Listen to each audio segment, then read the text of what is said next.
Sometimes it's really impossible to tell if any of this stuff actually works or not. Hey, I see it up there right now. Excellent, excellent, excellent, excellent. Hi, everyone. It's me, AuRon.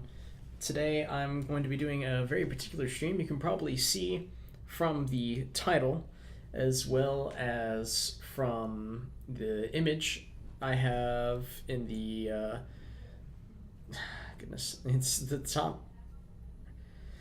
It's this corner right here. I keep mixing up the directions in my head.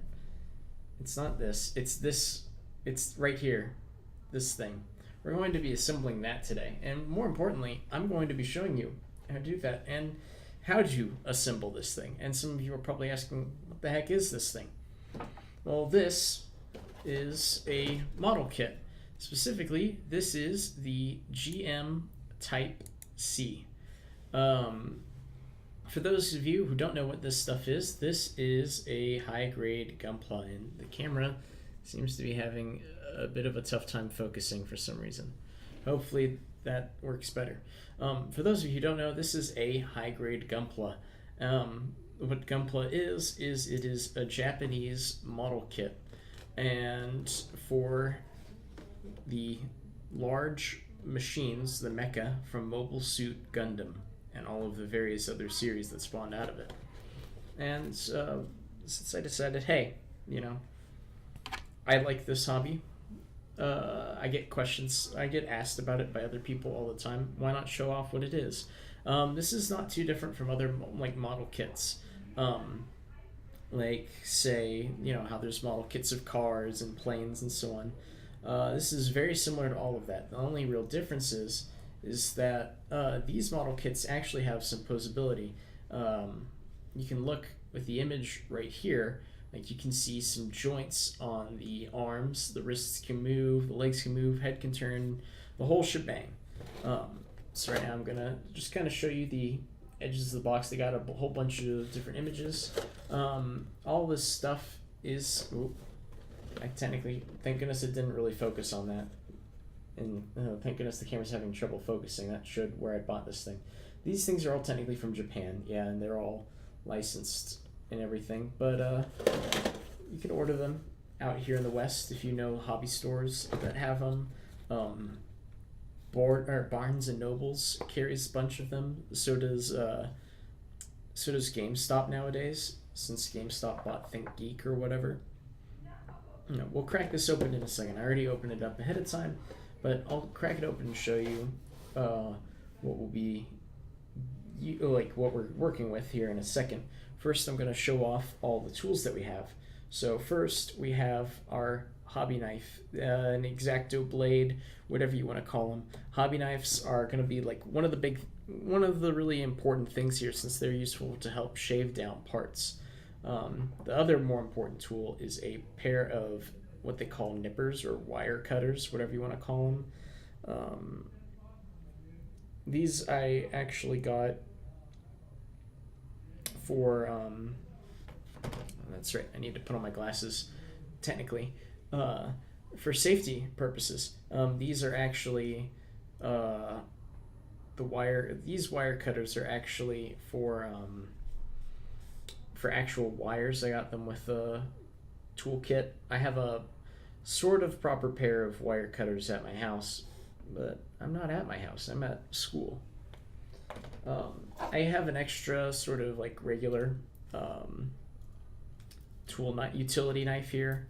It comes with corkscrews, multiple blades, wire strippers, the works, as well as a toothpick and some small tweezers in it as well. You'll see why in just a minute or two.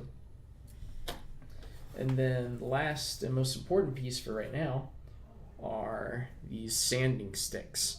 And sanding sticks are really helpful to remove parts of the kit that you don't want on it, and to help make sure everything has a smooth surface.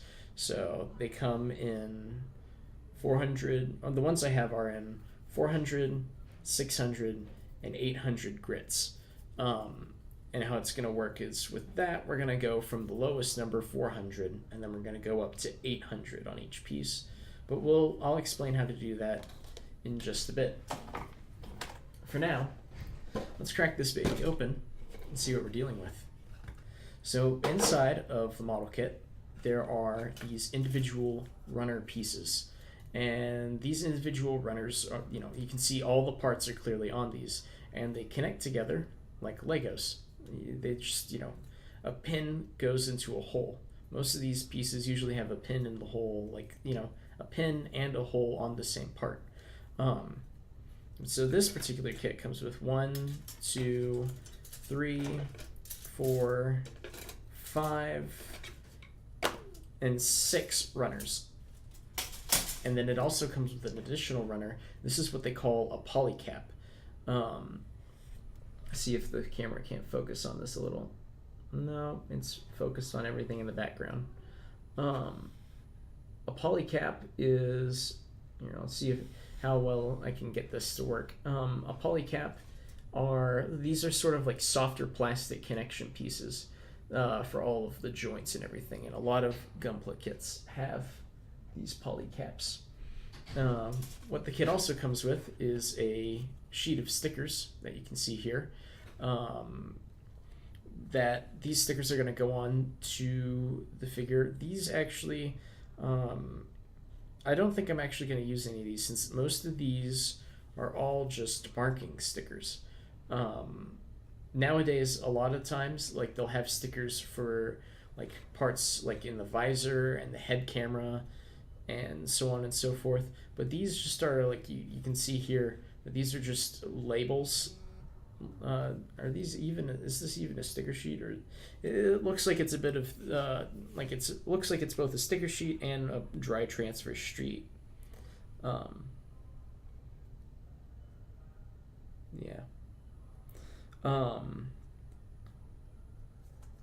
So yeah, this is neat. I will probably end up using it later, but not for this kit, or at least not on stream right now, since my intent is, once I'm done with this, I'm gonna come back and paint it and show it off. I've kind of been thinking about it. I kind of want to do some other streams like these, but we'll just have to see how that goes for the time being. This is the instruction manual, the most important part of the kit, so to speak. We'll put this aside because it tells you how to assemble the kit.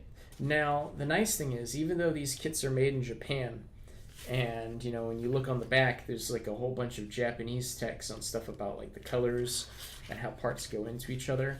But if you open it up, you'll see there's just a whole bunch of Japanese text everywhere, which for some people is kind of daunting, because they're like, Japanese, I don't speak this language. How could I possibly know how to assemble a kit for a language I don't speak?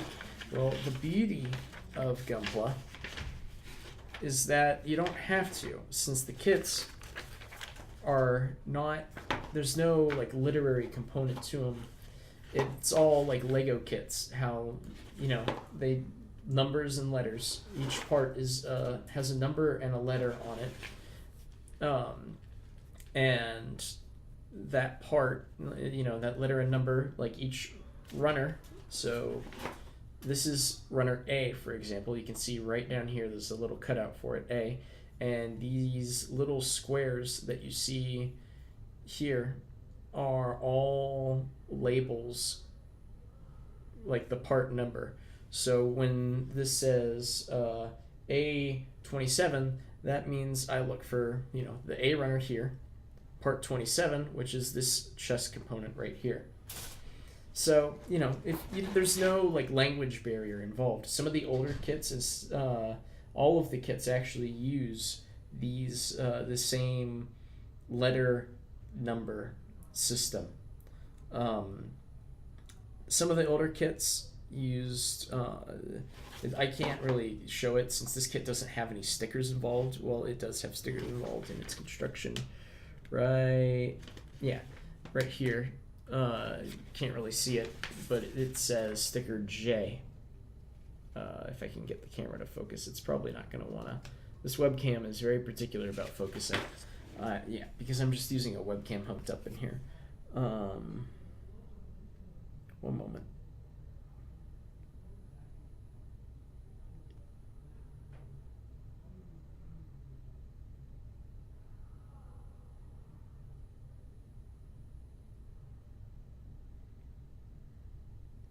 All right, I'm sorry about that delay. Someone was just sending me something. The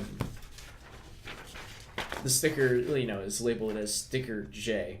But they used to do, for some of these older kits, how they did it is that they would have the sticker be, hold on, sorry, this is going to get a little bit noisy as I try and position these instructions in place that will make them relatively out of the way. Since I'm not going to show off the instructions, it's pretty straightforward. You follow the instructions.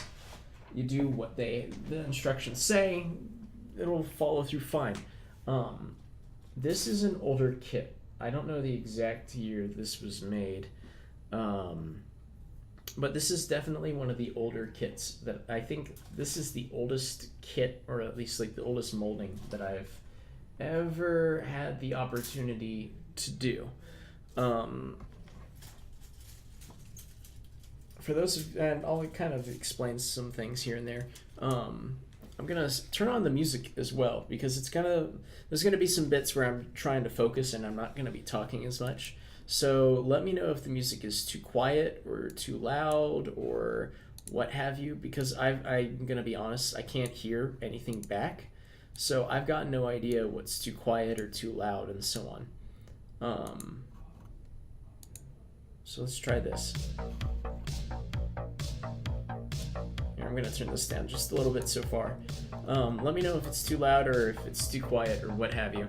But we're just going to have some music playing because I'm not going to be able to talk the whole time while I'm focusing on assembling some of this stuff.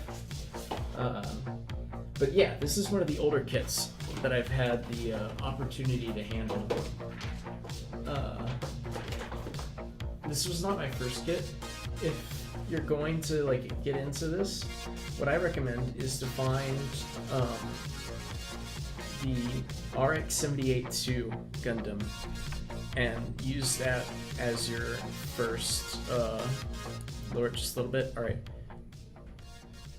Is this better?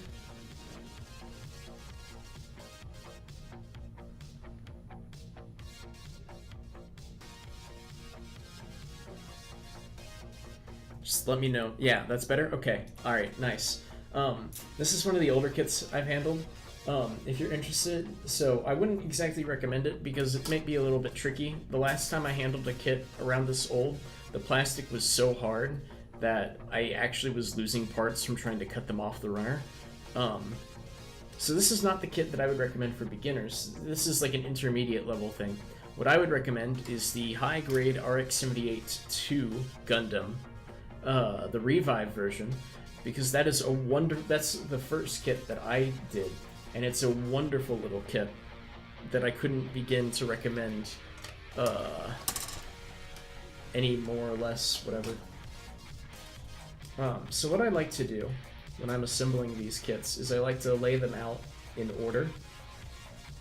And when I say in order, I mean, numerical order for the runners. So A through, I believe it is, yes, A through E is the order that these runners are in.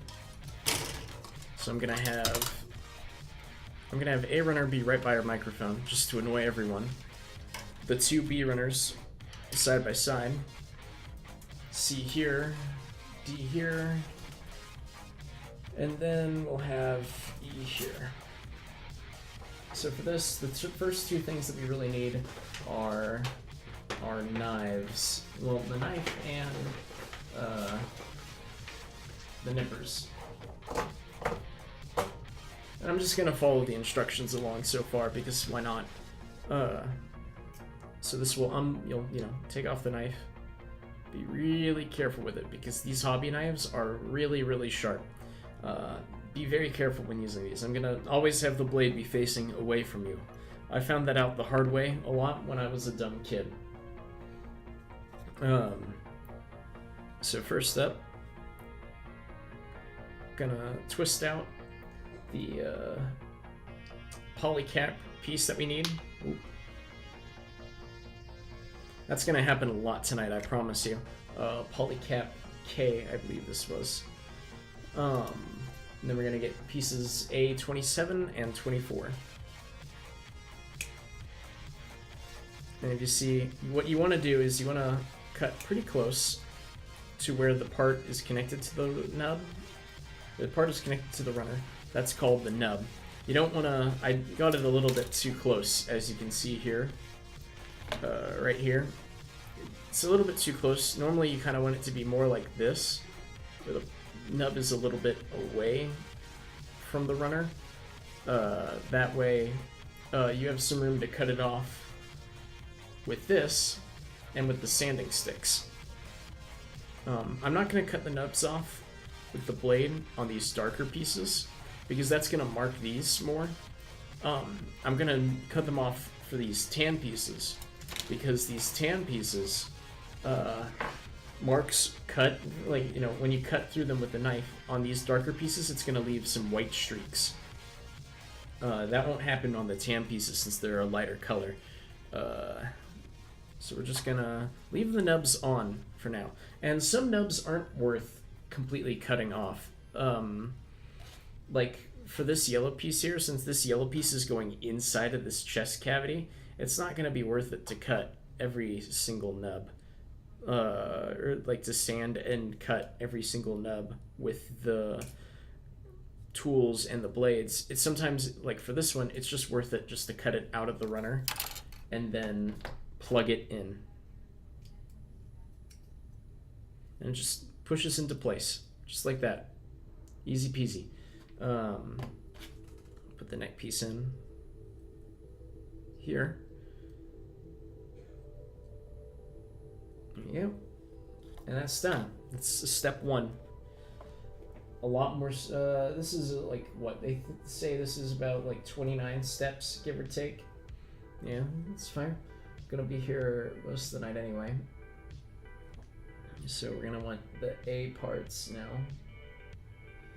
Parts A, parts D. And if you ever want to know what the song is, just feel free to ask in chat, and I'll put the song, and I'll just, you know, save the song name, or I'll type it in or whatever. D43.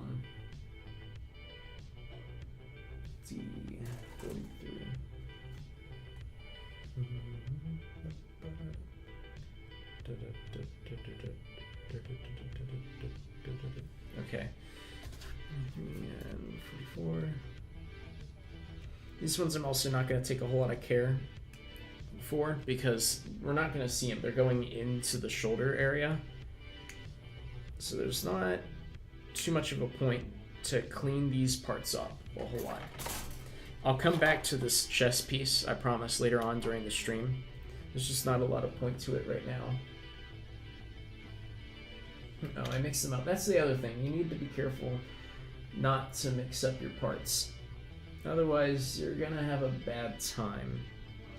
Pretty sure it goes like this.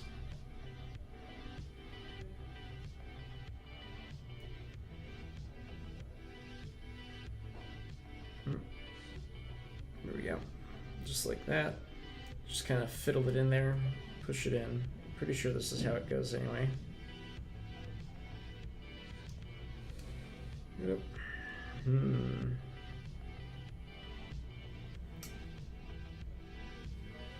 Oh, this is the wrong polycap piece. Good grief. I grabbed the thicker one when I needed these thinner ones. Goodness. Some people like to completely take every single part off the runner and then assemble it from there, but I just find that you lose track of things so easily. But I guess for an experienced builder, like after you build a couple of these kits, you'll start understanding just by looking at the runners where parts go on the kit itself and how everything connects together, which is pretty cool. This has always just been, you know, an activity that I just kind of... Absolute madman? Yeah. Absolute madman is the right word. This has always just been something relaxing for me to do, so I don't worry too much about that kind of stuff. I just build the thing. First and foremost to me, this is just a hobby that I do to take stress off. Like, I used to like build like with Bionicles and Legos and stuff before this, but after a while, like, that became a little too expensive, and some of the people I just don't always like Rock Scream in chat knows this right now. Like, a lot of the people that we've had encounters with over the years from, like, Lego and so on, they tend to have a lot of issues for some reason. And I'm not, like, discounting, like, people who like Lego or anything. I'm just saying that the people that we've encountered have issues. And they're not very fun to deal with. I'm gonna cut this nub off clean on the bottom here, because that's not gonna show up since it's gonna be covered up. Since it's gonna be on, you know, this piece here, you can sort of see the nub. It's on the bottom, so it's not going to show up. No worries with that. Yeah, it is drama. For anyone watching this, or for future me who goes back and watches this for some reason, I am going to go and clean up, like, these nubs that you see here. I'm going to take this thing apart and I'm going to clean it. Like, you can sort of... This webcam's not really the best quality. It's meant for being further away, I'm pretty sure. But it does the trick. They said there's other cameras in here, but I guess I was just too dumb to find them. Maybe I'm kind of considering doing this again one time, so maybe that's something to look into another day. So next up is A20, which is this little red panel right here, which I'm just gonna cut clean off, since it's going into the chest and we're never going to see it again. I mean, we are going to see it again when I'm going to see it again when I cut this thing open. But I'm just going to shave these nubs down here since they're going to be completely covered up. So very carefully grip the part and then gently slice the nub off. It's less of slicing and more of a shaving motion, honestly. And it's, especially with these small parts, you want to be very careful, since what you don't want to happen is you want to slice your finger off. And sometimes blowing on it to get some of the extra dust off helps. And that looks fine on that side anyway.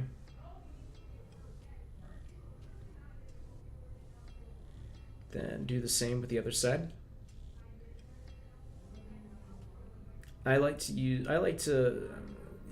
Someone's gonna complain about my poor knife habits, but I like to have my finger on the back of the blade to help push forward, because originally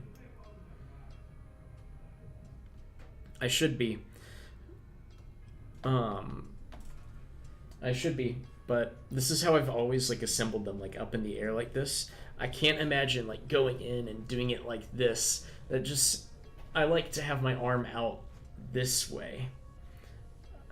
Yeah, you're gonna complain about my poor knife habits, but I've always assembled things in the air.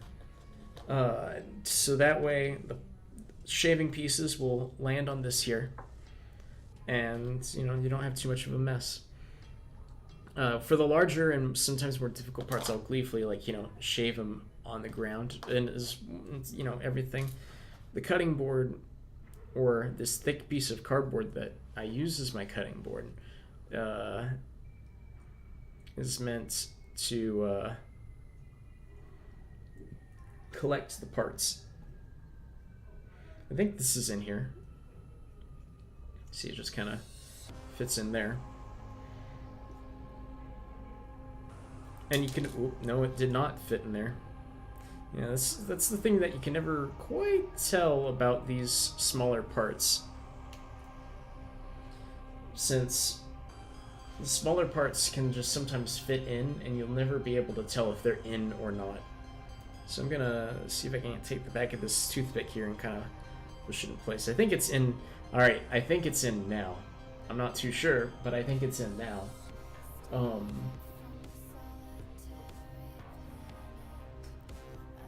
So what we're looking for next is B233, alright? This is a piece that I am going to shave down.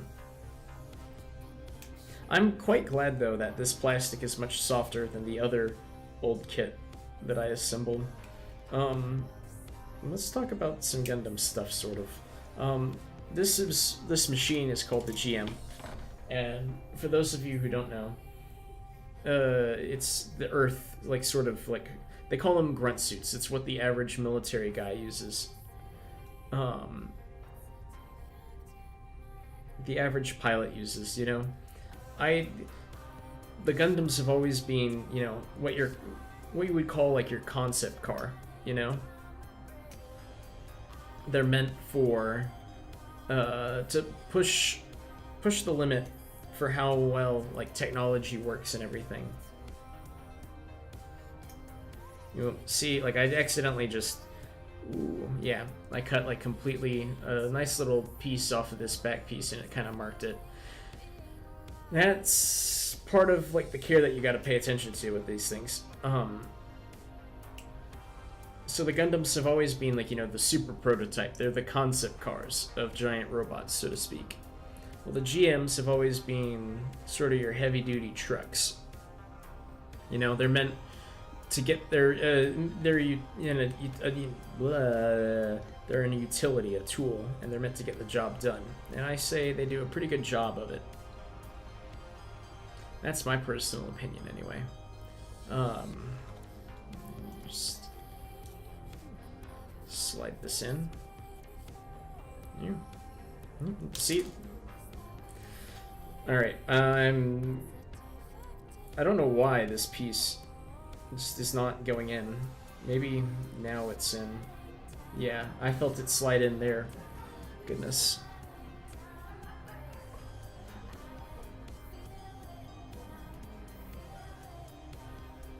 All right, now it's completely in. I promise. Third time's the charm. Oh dear. But as you can see, you know, the torso's basically done. All that's left now is the backpack. Next is B2 54.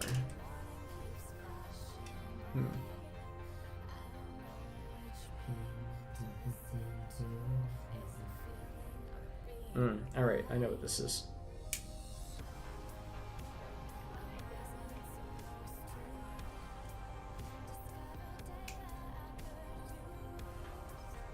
And you know, when you're doing like, I wanted to try and get a timer for this, but I wasn't able to. When you're doing like fast builds or like, you know, quick builds to show off for people who are interested in this, you don't have to be too accurate. Most people just, you know, quickly assemble these things and then they'll do what they call panel lining on them. But that's something I'll talk about maybe next time I do one of these streams. They'll assemble these and they'll panel line them and, you know, they'll call it quits after that. This is not going to be... This piece is, like, very round. I'm not used to cutting round pieces, and that's part of the reason why, like, this is the... I guess the technical term for it is the Earth Federation mobile suit. These machines are very, you know, as you can see here, they're all very... They all kind of follow this pattern of being, like, very kind of blocky and humanoid. And I prefer my machines like that. Now, I like some of the more rounder, unique designs as well, but I like this more like hard military look and feel than anything else. But that's my opinion. Some people love the more oddball designs out there. I can't. I like some of them, but I like it, you know, I like it when they look like they could actually work.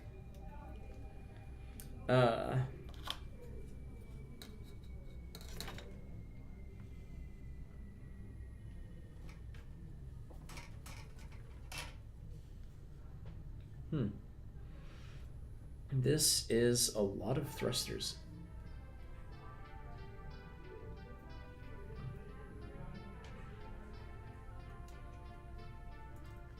A real lot of thrusters.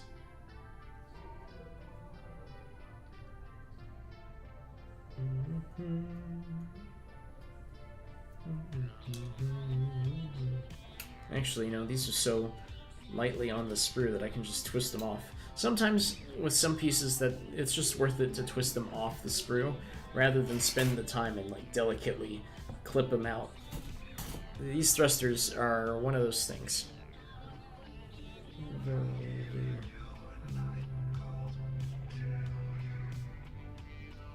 Since we're gonna go back through at the end and we're gonna clean all of everything up. We're not gonna try and do that right now.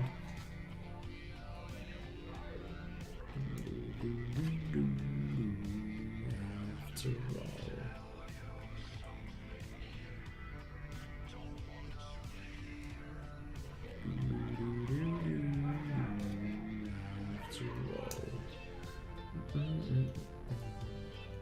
It just fits in like that into this backpack assembly and just simply plugs into the backpack, or plugs into the back of the back.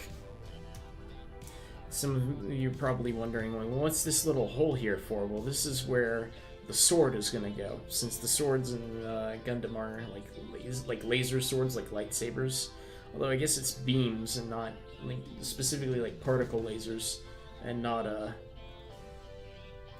energy or lightsabers like how they are in Star Wars. But you get what I'm saying. So yeah, torso's done here. As you can see, this already we already have some articulation here with the shoulder.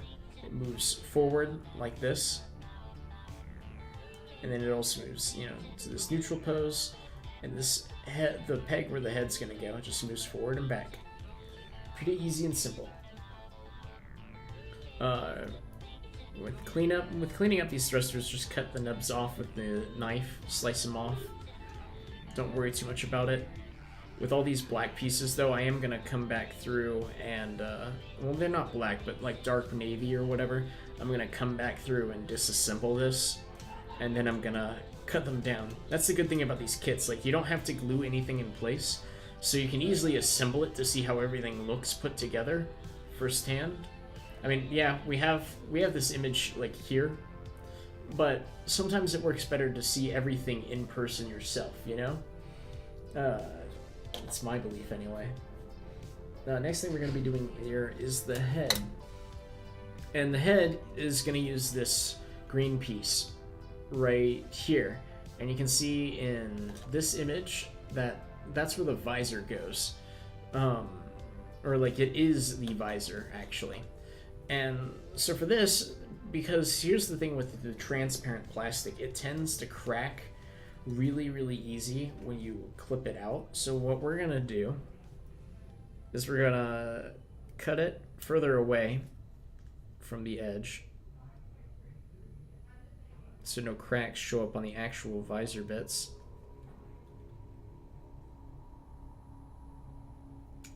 This is a bit of a softer transparent plastic. And then now we're gonna purposely go in now and we're gonna shave down the resulting nubs so there's no cracks in the clear green pieces and it doesn't look really weird. I mean, maybe for some things you want like the little, because it sort of like cracks like glass almost. For some things that's good if you want to show like battle damage or whatever. But most of the time I'm pretty adverse to it because it just looks out of place and awkward. Like, that said, you're gonna have a couple of times where it's gonna look just awkward no matter what you do, especially for like bladed weapons that use like clear plastic bits.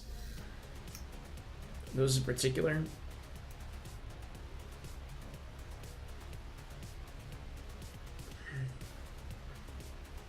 Man, earlier today though, I was feeling really under the weather. I guess like I had an acid reflux or whatever, and then like I went to see the doctor on campus about it, and then I go to pick up my stuff. Yeah, see, nope, no, that came off easy. Never mind. And then I went to see the doctor about it, and she got me prescriptions and everything.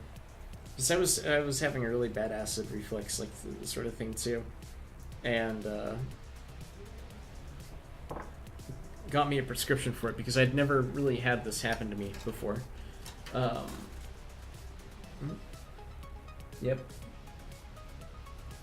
18, 18, 18, 18, huh? Oh, that's... I'm dumb. Good grief. Since I never really had, like, acid... Maybe after, like, having a really, really greasy meal. Yeah, but never...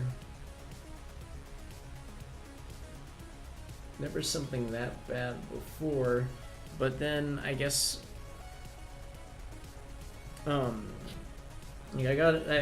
sat in the doctor's office for like a couple hours waiting for them to see me and everything, and the second I was done, I went back to my dorm feeling pretty crappy, got my stuff to come here, and then I stopped to get a bagel, ate a bagel, and now I feel perfectly fine. So who knows? Yeah, this is a part... I'm gonna shave this down, but this is a part that you gotta be really careful for, and you gotta make very gentle. The thing with shaving a part down is that you want it to be very small, soft and gentle strokes. You don't want to force the blade. At least not force the blade too much, because the goal here is not to, the blade itself is already incredibly sharp. It will cut the piece. All you gotta do is just make the motion go forward. And that's what I'm trying to do here with the smaller piece. The advantage of shaving nub marks than just shaving straight plastic is that it'll catch on to the nub mark, so you don't have to guide the blade completely. You can just have it catch into it, and then let the motion follow forward. But you got to be really careful with how you position your fingers, since you don't want to end up slicing your finger off.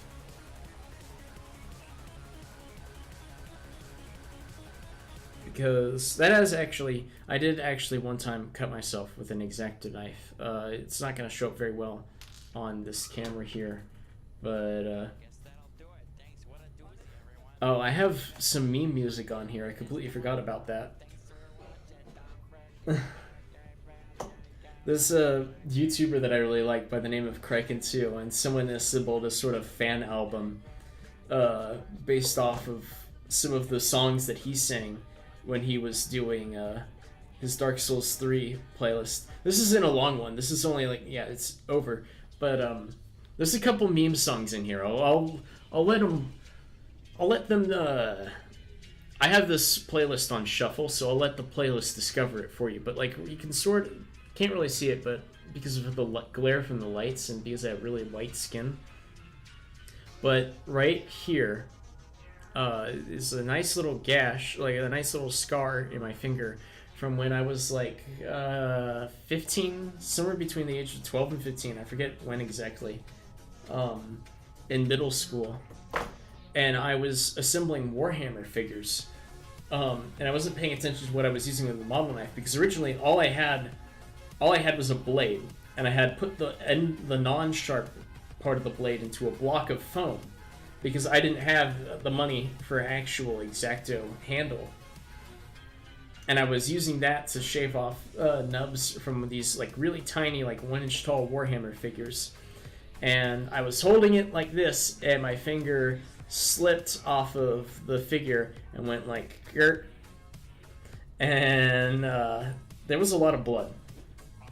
Since then, I haven't really cut myself. I've given myself a little nick from time to time where I've cut off like the topmost layer of skin, but most of the time, the only time my fingers really get hurt is when I like glue my fingers together, or if I accidentally, get a hangnail or something. So the visor piece is done. And this piece is done as well. This piece here is going to go right behind the eyes. So we're just going to slide it into place like this to give it some depth and not make it just be the straight clear plastic, because that makes it look a little awkward. Then we're going to take the back of the head right here. Oh, this one's, you see these like you see these sort of like right angles on the runner? These are really tricky to cut out, and you got to be careful to cut them out because you don't want to accidentally cut the headpiece. I mean, unless that's your point, to cut the headpiece completely. Most of the time, though, you're just going to want to like cut it and twist at the same time to try and like get right in the middle of that angle. So this is going to come right off here. The knife. And then get to work on shaving the nubs down. So it's this lighter plastic on the head. It's much nicer to shave. In the 90s, it's a new way of setting it free. I'm just running in the 90s. Yes, I wanna go. Yes, I wanna see. This is, I guess, something. The one thing that you always got to watch out for when assembling Gunpla is just, be mindful of where you're placing your fingers, especially when you're cutting. Because, like, my kind of, like, difficulty with this is that I have naturally really shaky hands. So sometimes I'll do a little too less or too much of a movement that I don't want to do. So, just you gotta be attentive about that. Running in the 90s, it's a new way to set you. I'm just running in the 90s. This is actually a pretty good remix. It's kind of grown on me more often. This is Running in the 90s Vaporwave local version by Strikia, for those of you that are interested. This is one of the better Vaporwave remixes I've heard.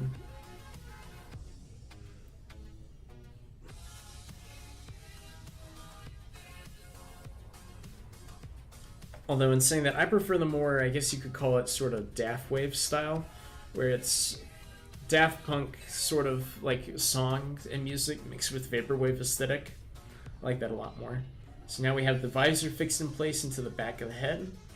And so now we can just kind of stick that into the ball joint here, since the ball peg is held in place by the gray piece behind the visor. That helps give the visor some definition. Now we're going to go out and we're going to cut out, actually, I thought we were going to get the front of the head, but no, we're going to go get the antenna on the back of the head.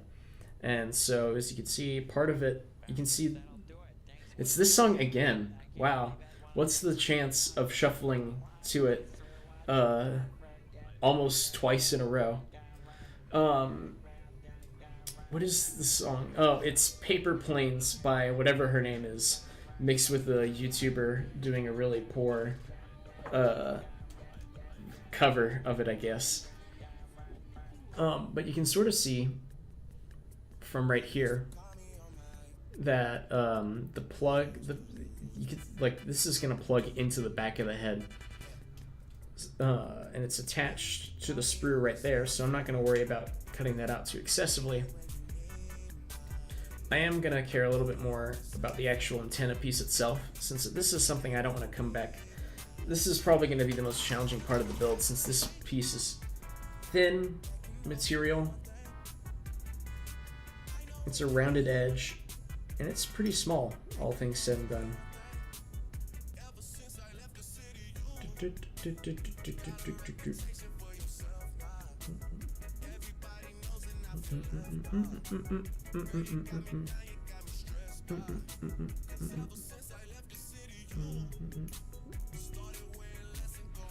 I also love these like sort of like mashup songs.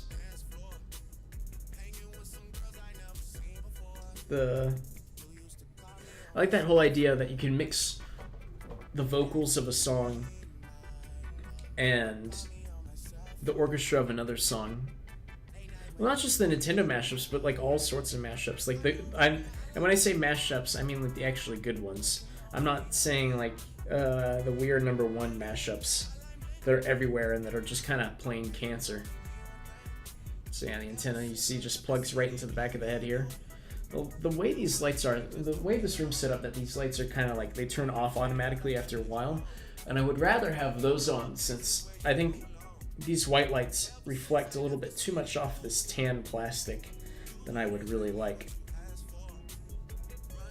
And I don't know why, but like every single like video reviewer that I've watched on like a review of this figure is called the tan plastic, like resin colored. Like they don't know what the color tan is. I don't know what it is. Like I hate YouTube reviewers because they do this like live commentary sort of the sort of what I'm doing right now basically, but they do it in a recorded video format. And I just loathe that, absolutely. You have the opportunity of setting up an edited pre-recorded video ahead of time, and you're just gonna do word of mouth, or like the sort of running stream of conscious. I hate that. I hate that. If I ever do edited videos, I'm going to edit them professionally. If it kills me, I should have just, because this piece here, you can see, this is gonna have the sides of the head here are gonna plug in right here. So I really should have just cut it off at the sprue with the nippers instead of trimming the nubs like this. But you know, keeps you on your feet, I guess.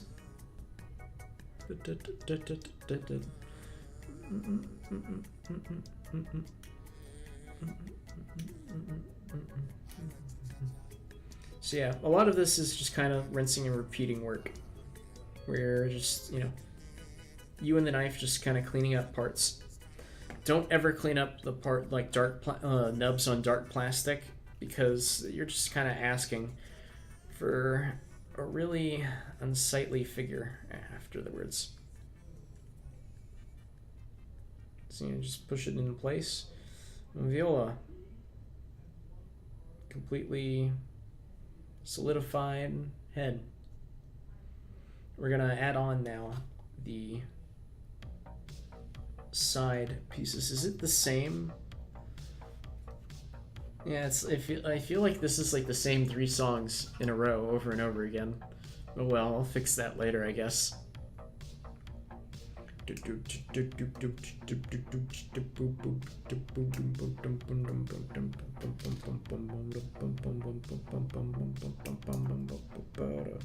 Won't bother to clean these nubs up. I want to move along to the next stage.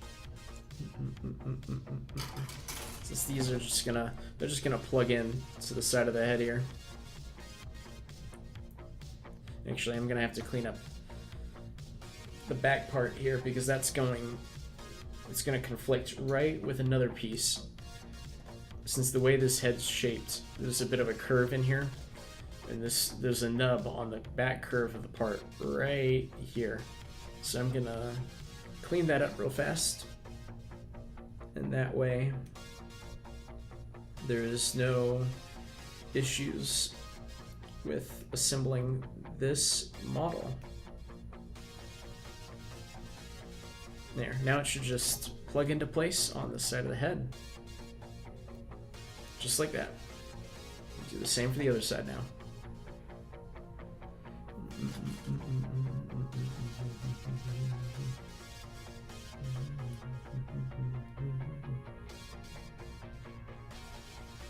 Oh man. Alright, there we go. Just plugs in. Viola. The head is actually pretty decently loose on this figure. If you ever get a figure with loose joints, or if you assemble a figure with loose joints more accurately, the easy thing to do is to go at this ball joint here, put some like floor polish. Some people recommend super glue, but I say floor polish or paint is better. Floor polish is probably the absolute best choice. Good or bad? Oh no, This is like a little too loose. Like you should, in my opinion, like the stiffer something is, usually the better it is. Yeah. It's a little bad. This head's a little too loose to be really comfortable with. Just dab some floor polish on this ball joint, and that'll thicken the joint up so that way the head will stay on better. Normally, I say that you want like, you know, the tighter joints, just because some of these kits are very, very heavy. But sometimes you're gonna want them loose, depending on what you're doing. Like if something's so tight that you're having trouble bending it, that's probably a sign that somewhere along the line you've messed up in the construction, and that something is hitting something else and might break, which is not a good thing, to say the least. So now what we're gonna do, we're gonna just, you know, leave this guy here, put the torso in the corner here. We're gonna start working on the arms now, and this is where a lot of parts are gonna be. So right up, we're gonna want D22.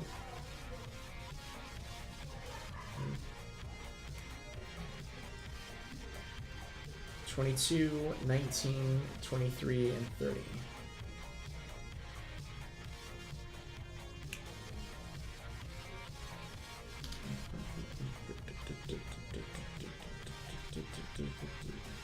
If I can find it anyway.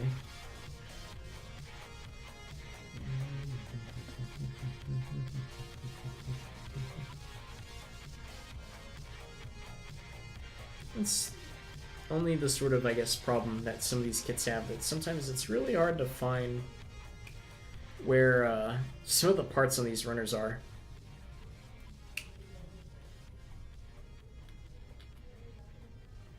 So I said 19, 22, 23, and then 30. All right.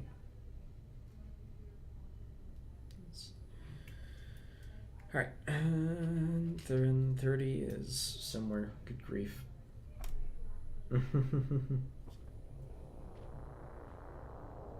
Okay, no, they're playing different songs. It's just that I got unlucky and it was the same song a couple times in a row.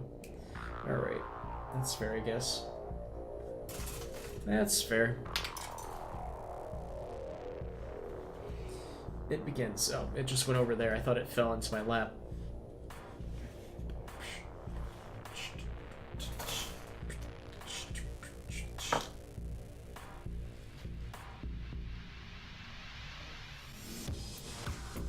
So actually, for these, what I'm going to do is I'm going to show off how to sand, because these is going to be the arm joint. So what you're going to want to do is you're going to want to clip the nubs so that there's only about like a millimeter or so left. And then, like I said before, we're going to start with our lowest grit. We're going to start with the 400 grit, and we're going to work our way up from there. Just going to sand it down.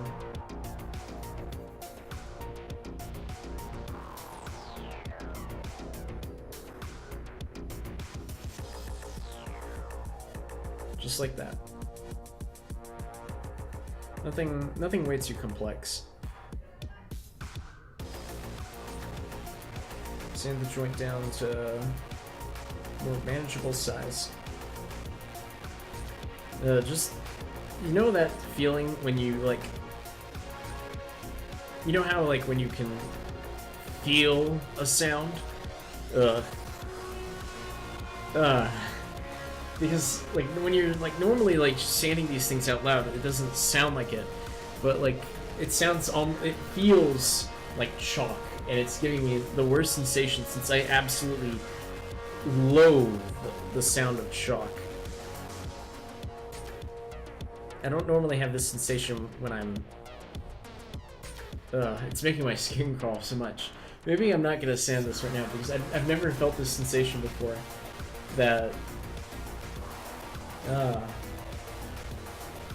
with my skin crawling while I sand a piece down. It's because I can't hear it, because it sounds differently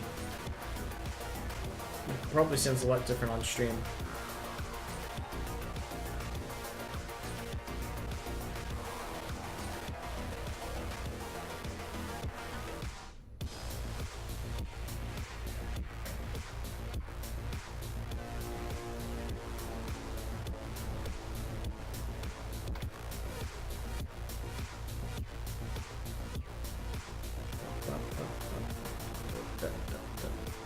And you're just gonna keep increasing with the quality of the grit.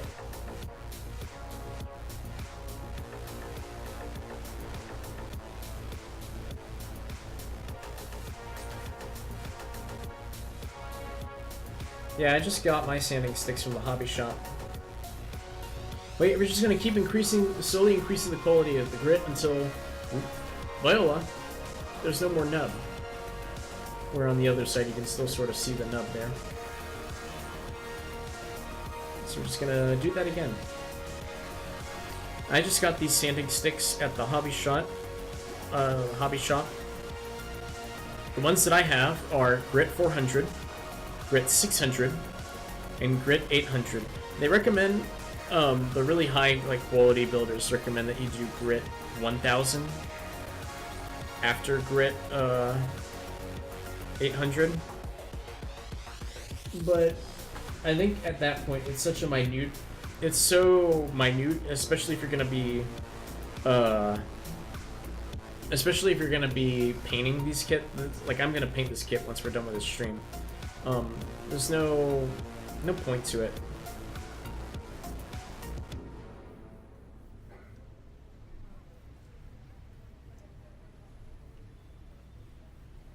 By the way, if anyone from my class and so on is watching this and is interested, I actually found out about a group of people in my state, Ohio. I live in Cincinnati. Cincinnati Gunplug Builders on Facebook, and then Cincy Gunplug Builders on Instagram.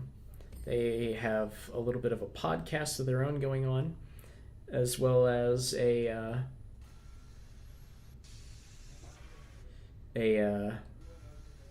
monthly meetup that they do every so now and then. It's always worth tuning in, since they talk about actual kits. They don't talk about the shows and everything, not to my knowledge anyway. So that makes it interesting. Yeah, as you can see, the nubs are slowly vanishing. This is, if you want to actually be careful with sanding to completely remove all traces of nubs, then it's going to take some time, because you're just going to be here sanding for a little while. I don't think I'm going to do that for much more. I said I'm going to come back and do these dark pieces. We'll see if we have end for that after the end of the stream, since I'm done with, I only have this office for 2 hours, and I kind of want to finish this. I want to finish the build up before I get kicked out of the room. So we're gonna see if we can do that. We're gonna speed this up a little. Since I'm painting a lot of this, it's not gonna matter too excessively whether or not it gets marked up with nubs a whole lot, since oftentimes mistakes with a knife when cleaning up nub marks, the easiest way to work around that is to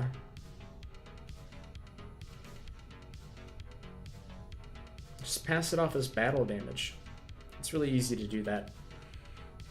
It's also it's basically mindlessly easy, honestly.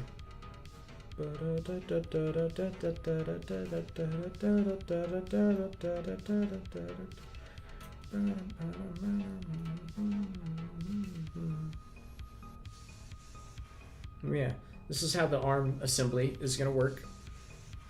So you can sort of see here, this piece here is a lot thicker than its counterparts. So what's going to happen is this piece is going to go in the top section here, like this.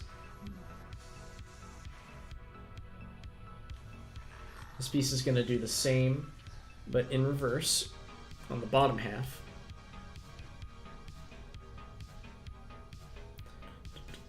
And then this piece, the piece with the thin pegs, is going to come in, and it's going to seal it like that. And that makes the complete arm assembly double jointed.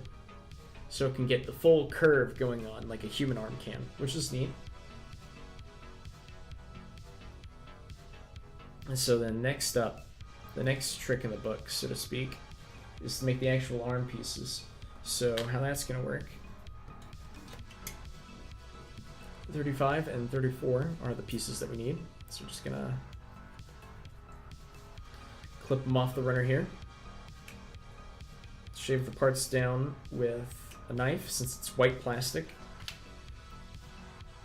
If you aren't too concerned about nub marks like me, and you're just doing this for a quick, easy build, I would only sand if you were going to paint a kit, and if you're going to, and if the kit has like dark plastic like how this kit does. Otherwise, I say if it's light plastic like this, where it's like tan or white, yeah, so on.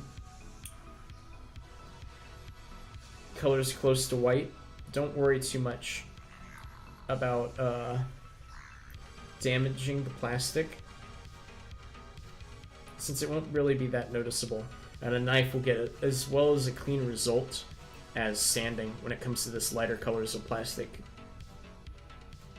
Now, if you were going to paint it, I say definitely clean these nubs up with sanding techniques. I'm probably going to paint this thing, but not as extensively.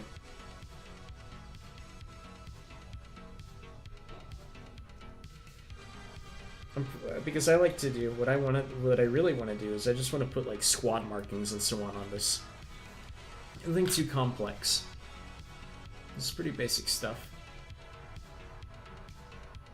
Maybe I'll give it a unique color scheme or two.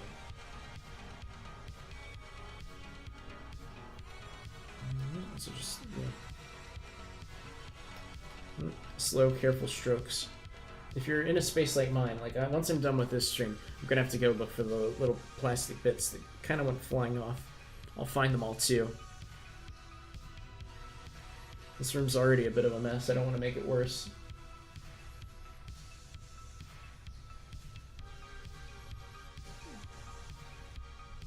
So, yeah, sometimes you just got to get a nice firm grip and push a little.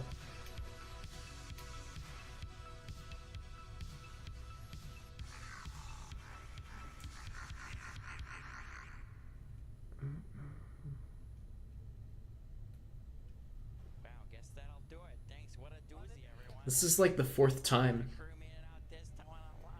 Thank you. It is very beautiful music. It's this song again. Is this like the 4th time that this is played? How does this song keep like getting to be the song that plays? Whatever. This piece here, you know, it has the thicker piece, slides in like this.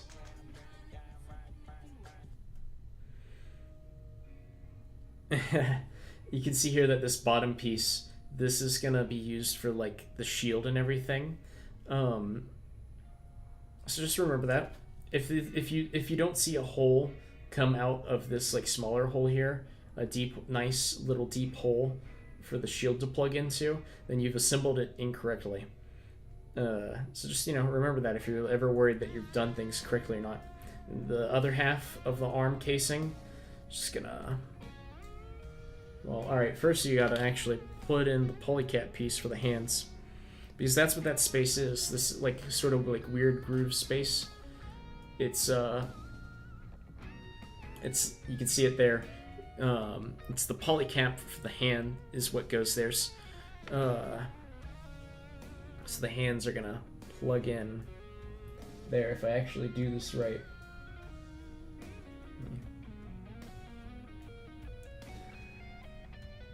I don't know why, but it's being very funky.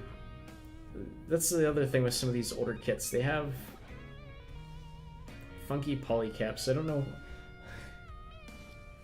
know how to feel about them sometimes, since they have the weird late 2000s engineering that sometimes works, sometimes doesn't. All right, there's the lower arm all sealed up. You got that nice curve going on too. Now what we're gonna do next is we're gonna get B124. And we're gonna cut out the upper arm guard. No, this is B2. No wonder I can't find the dumb thing. Good grief. Yeah, they got their quirks. They have some of them have tricks and so on that the newer ones don't have for whatever reason. If you want to see a good case of this, like look at the gyms, the GM like line as a whole, because the thing with that is that 19 and 18. Okay, the thing with that whole line is like it's, you know, a whole bunch of suits that were made at different times across like the production of the entire line. So some of them even have different, like some of them are made in the modern day and have different engineering than other kits, and it's very weird. This is an older kit for sure, but it's not a bad one. It outperforms some of the modern ones in some ways. At least like in the sense of like, you know, stickers aren't covering everywhere like with the modern Iron-Blooded Orphans kits. Those are kind of bad, just because they got stickers everywhere. The gyms are really nice. I think when it comes down to like the dichotomy of GMs out there, I think the gym is the best version of the gym, just because it's simple, but at the same time it's incredibly articulate, and it's got a lot going for it. And because they're so simple, they're so easy to customize as well.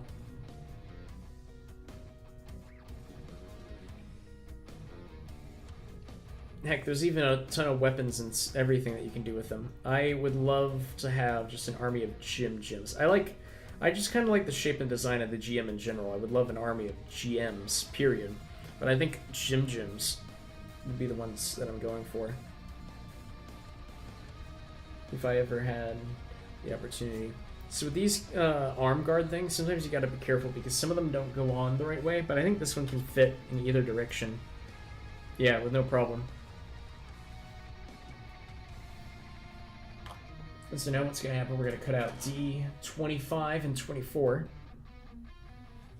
from the runners. And these are going to be, I'm going to just cut these out straight because these are going to be the shoulder polycaps. And as you can see in the image here, like you don't really see much of the shoulder because it's covered up on the inside of by the larger gray shoulder, the larger tan shoulder piece. All this gray stuff is covered up. So we're just going to go ahead and just quickly cut this out. Since most of the cleanup we're going to have to do is going to be on the gray pieces that are actually going to be exposed. Instead, for, on the outside bits, we're going to nicely just kind of slice the extra showing nub bit off, so it doesn't cause too much visual distraction when looking at this.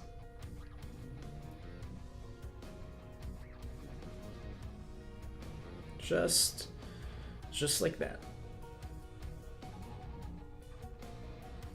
Alright. Next up, it calls for polycap E. Get one of these E polycaps. So you see again, like, you know, it's just simple pins and holes the whole time. Just seal it in place like that. Huzzah! And so that's going to go on this arm peg, and that allows for the arm to move up and down and all around. So now what we're going to do is we're going to take these as well. We're going to shave these nubs off, since these we're actually going to see, since it's the larger exterior of the shoulder armor.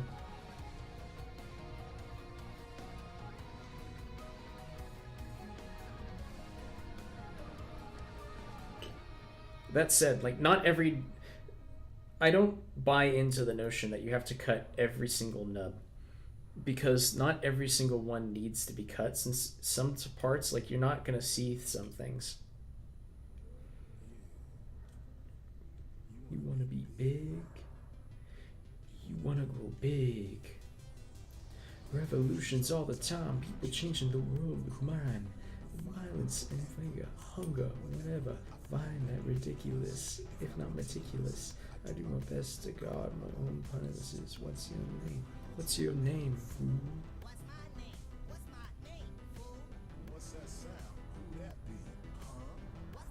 Whenever I'm fiddling with knives, I'm gonna be, just as a forewarning, I'm gonna be a little less talkative because I don't want to accidentally lose my concentration and cut myself. I can multitask decently, but I don't want to screw up and give myself another scar. To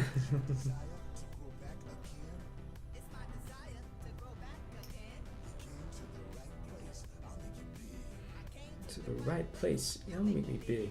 What's this? What's this? What's this? Some trick with a twist. Somebody do something for somebody and make it quick. I'm sorry, I lied. She's running some guy. Everybody do this wrong with the ride. Pull the lever or whatever. Right now, pull the lever or whatever. Right now, better make it quick. Hey, look down. Better make it quick. Hey, look down. This and I'll push the button. Alright. Shoulders are easy. Just, you know, plug it into the large holes on the inside of the actual shoulder armor. Everything will just plug into place. And so now the shoulder piece can move independently of the arm. Though, because of how bulky this is, it's just going to allow for the shoulder piece to kind of stay in place with the arm. It's not going to do much wiggling. This is how I prefer my arm guards to be built, honestly. Or shoulder guards. With the piece just kind of independent like that. Because all that needs to move around, or like with the peg connecting directly to the shoulder armor. Because I don't think this shoulder armor really needs to move around a lot unless it's like really complicated. Uh-oh, the music just stopped. Uh-oh. I'm getting a loading error. That's always good. Ruh-roh, Rugi. Oh, and it's back. There we go. So, next thing we're gonna do is get some hands for this guy.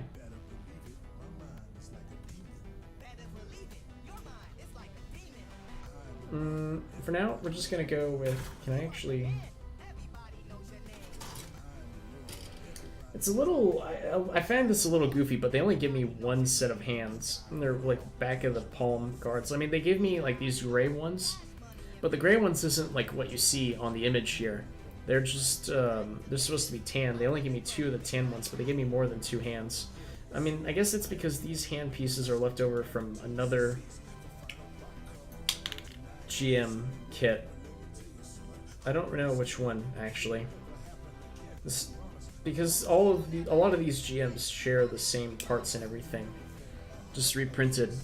So who knows what these pieces were originally from? I'm actually gonna go ahead and sand these down since I find the marks on hands to be kind of annoying. It's a bit of a... I lost the other hand piece already. Did it fall in my lap? No. Maybe it did, and I'm just too... No, it's right here. Goodness gracious.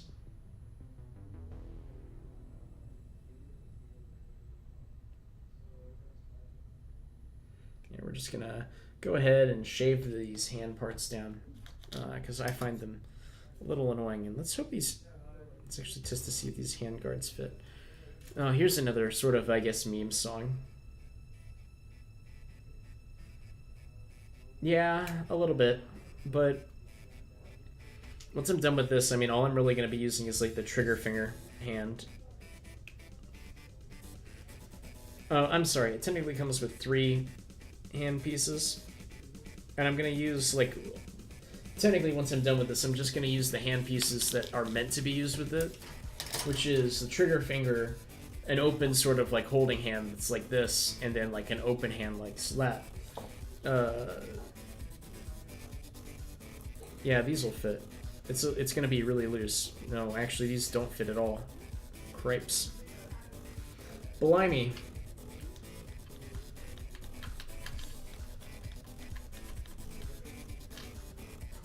Do they fit on these? Can I fit them on these?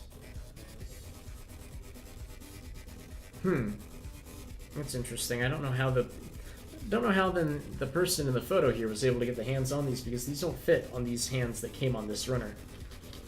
So the question I have to ask myself is, what's the purpose of these hands then, since they don't fit on these hands? So I guess these are just going to be spare hand parts for me to use later on down the line. It's really funky.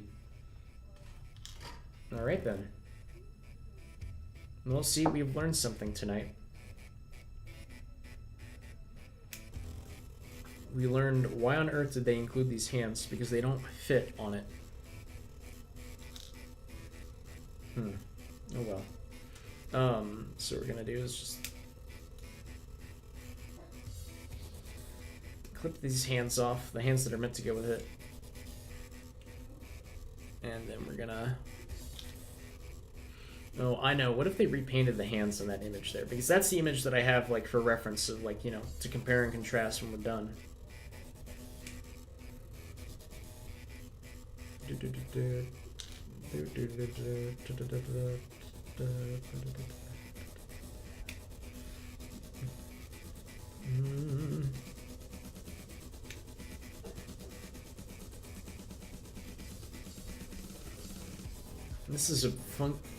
This is very funky how they decided to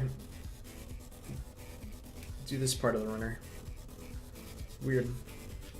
Ah.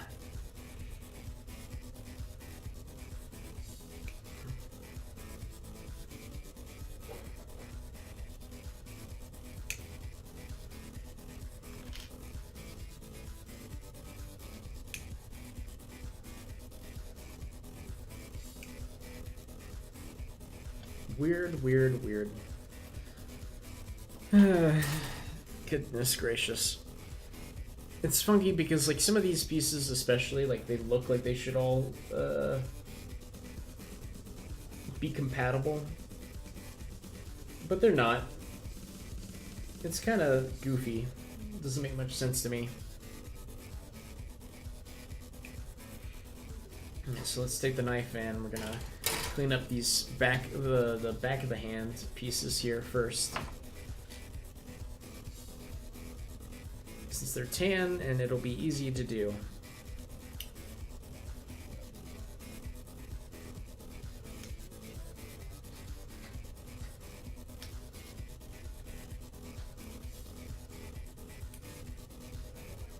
Just like so. And I hope you can kind of, like, infer from, like, me doing this that a lot of this is just, you know, time and patience. Which is why I like it, you know, it's something to... It's kind of zen-like. It's like how some people say they can fall asleep because Roblox, or not Roblox, cripes. I was gonna say Roblox is so dreamy or whatever. No, it's because Minecraft is so dreamy.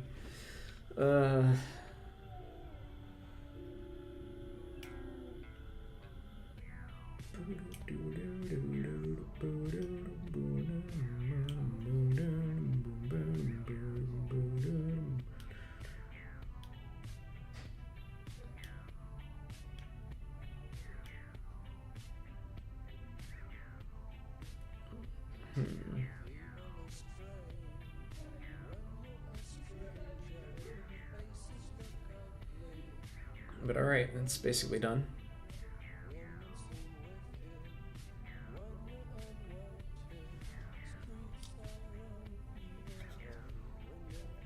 When you're strange, faces come out of the rain. When you're strange, no one remembers your name.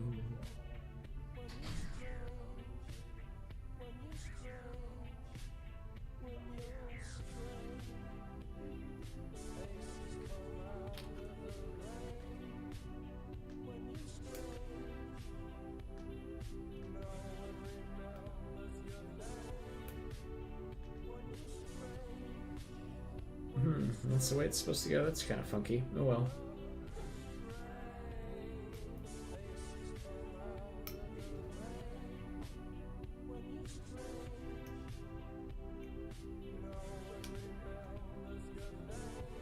Okay, go through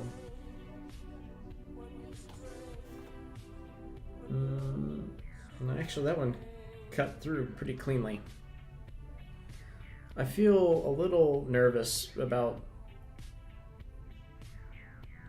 I'll admit, I feel kind of nervous about sanding the hands, just because these, or at least like this particular set of hand, just because it's really curved and wonky. Normally, they don't make hands like these anymore that are just like this naturally curved. I can kind of see why. It's really easy to damage these things, I think.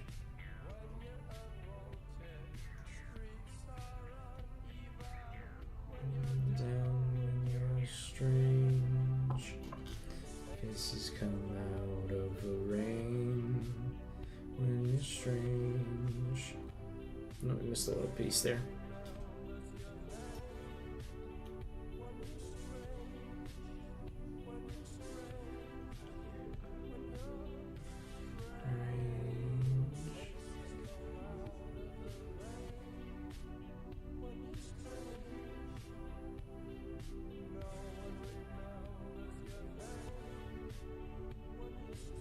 Alright. Yeah, that's good enough. So this hand is really unique, especially compared to the other hands, because this hand is on a hinge that allows the hand to move forwards and backwards. And some of the more modern ones have been doing this, but I was surprised to find out that this was on an older kit. And not a newer invention that they made for like the higher articulation kits. Which really makes me wonder why they stopped doing this at one point, and why they didn't decide to make it for the other like hands as well, and only that hand. I mean, this hand is specifically meant to like be like the gripping hand for the gun. But it just seems a little odd to me that they didn't consider doing that for the other hands as well.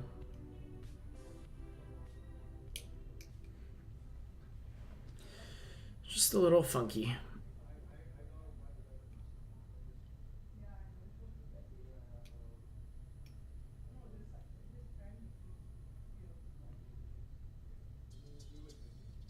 Song again.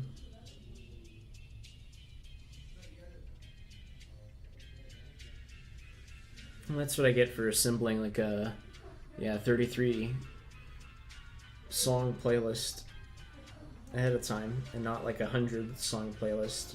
Of course, you're gonna get repeats.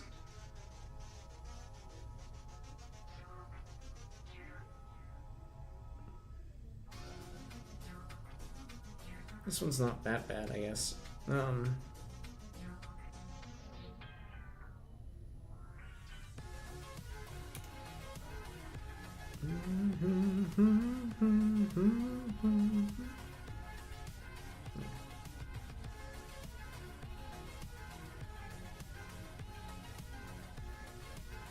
maybe now you can kind of see why I was suggesting, hey, maybe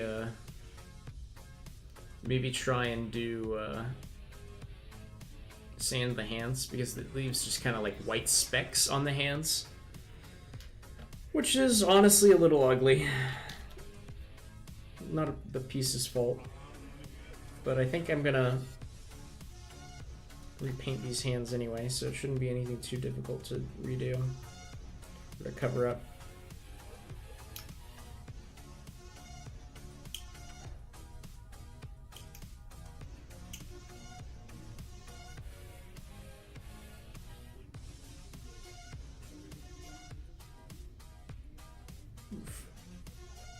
Trimming these small pieces, though, I'm gonna be honest, has always been a bit of a pain, because they're small, and it's always a bit of a funky grip to them because you don't want to cut your fingers.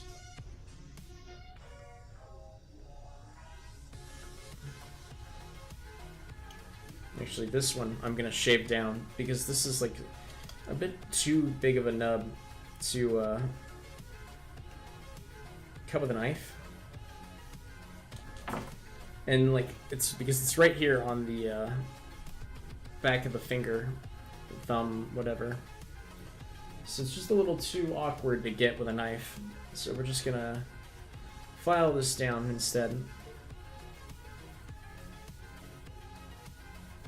Do do do do do do do do do do do, baby, running in the 90s. There's a new way to select to be. I'm just running in the 90s. Me. I are running in the 90s. There's a new way to set me free. I'm just running in the 90s.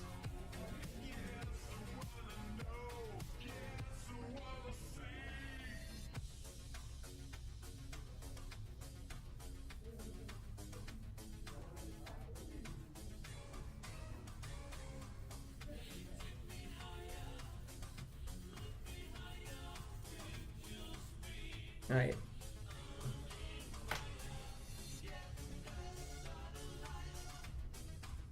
And just in case you're kind of wondering, the idea of like going from the lower to the higher grip is so that you'll slowly get rid of the little nub.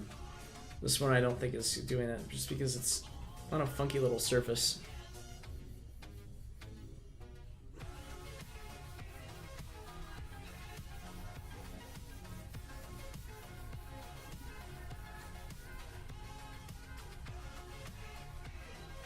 There we go. There we go. Good grief.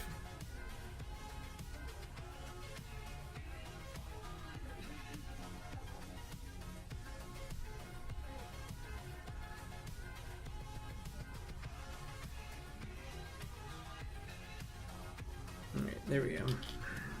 How many times can I say there we go in the span of a couple of minutes? Keep count, chat.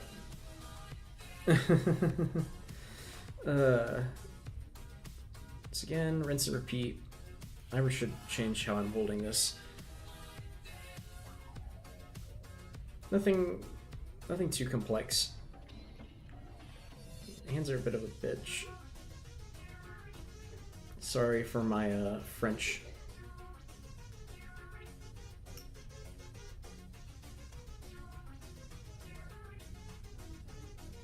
All right, there we go. That's done.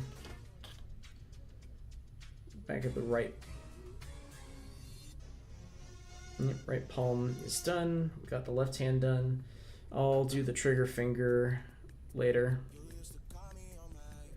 So yeah, that's the completed arm assembly. Since we're kind of getting sparse on time tonight, why don't we say we skip the left arm? Because it's just rinse and repeat. And move straight on down to the lower legs because that's like the real, that's what you're really here to be seeing. We'll do a leg. Feel good to you? So these feet they're different than the modern age feet because the modern age feet are just they just kind of are like a one big solid piece. These are much more, you gotta cut out, it's funky, you gotta cut out the sole of the feet here. Have this flat piece. Then you gotta cut out the actual foot itself where everything's gonna connect to each other.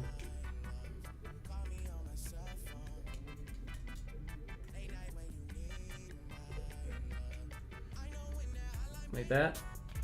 Put there. We're going to take the larger foot covers, or the tops of the feet. Put that there as well. You don't really see that nowadays in the modern kits. Normally it's just like these two parts are combined into one. Normally there's just one of them, and then, you know, you have this piece on top of it. It's very funky. I'm also gonna take the knife and shave this down since we're not gonna see these nubs in the final version. So we're just gonna clean this up to the song of We Shot Bling.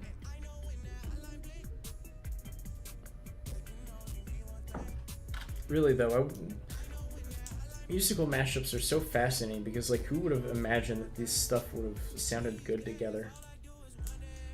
kind of got to be like a musical genius for it, not kind of, you know? See, yeah, it just fits into the foot there, becomes one solid piece. Modern kits, it's just one whole piece to begin with.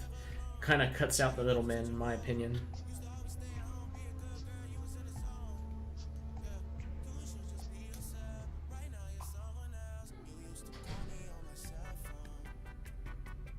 And just plugs in like that. Quick and simple. I'll come back through and get the nubs later. Since this is just showing, this is just meant to show off basic construction and all that jazz. Nothing too crazy or complex. So B2, this is, good grief. The 3 guesses who's blind and can't read. The first 2 don't count. Good grief. Alright, 50. 52.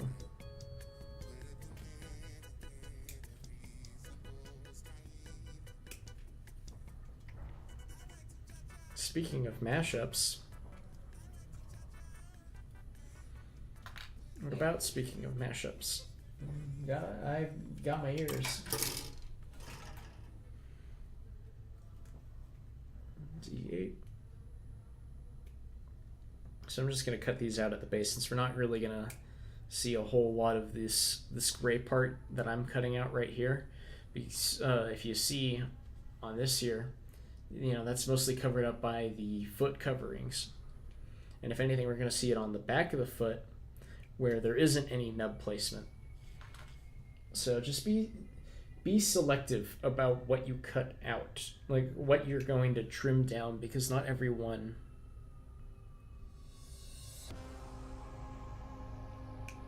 single nub needs to be filed down.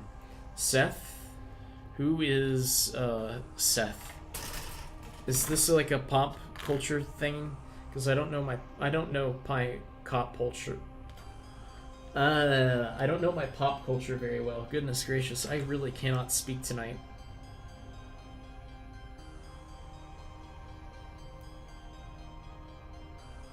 Pop culture. Okay.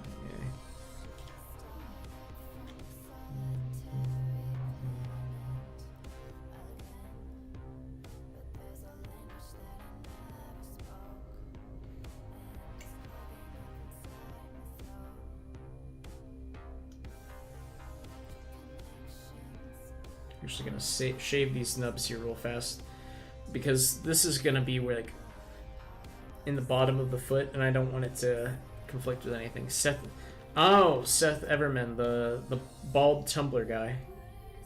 No, I haven't. In saying that, I haven't seen a lot of Seth's stuff. I've seen basically just him messing around on a keyboard. That's really all that I've seen. Yeah, it's fine if you miss an ear or two. I know who you're talking about. Down my brain. Yeah. I haven't seen too much of Seth's stuff. I've seen him dicking around on a keyboard, but that's really about it. Let me find it for you. Send it, Oh, this is actually the back of the foot. Man, am I dumb. Huh. Yeah, see, it'll hinge up like this. Huh, I thought it was the back of the foot. Well, that's what we call a learning experience, folks.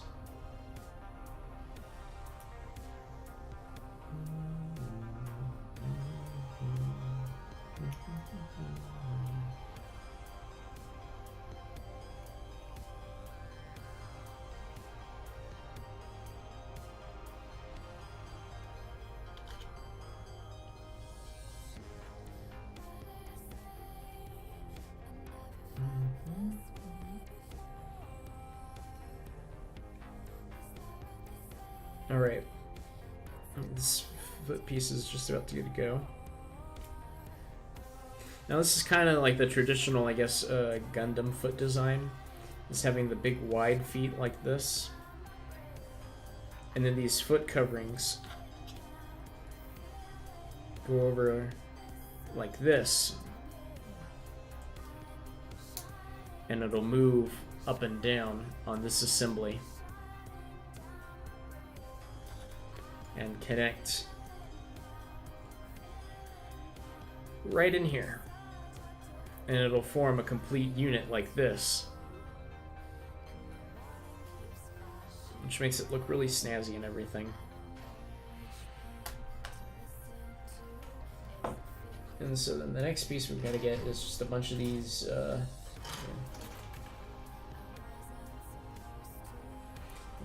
these I don't know what these are for exactly. They look neat. These sort of like gear pieces.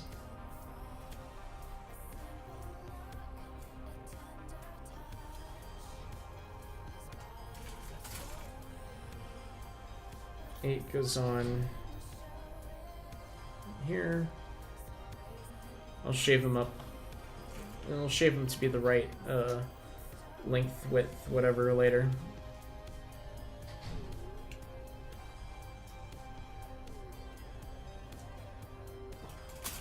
I don't know how long I can keep this going for, honestly. I have to class in the morning, so... But yeah, you know, it's the foot assembly. Pretty straightforward and basic. Nothing too complex going on with the foots. Now, what is complex is going to be the legs. So we're going to cut out D14 and 15.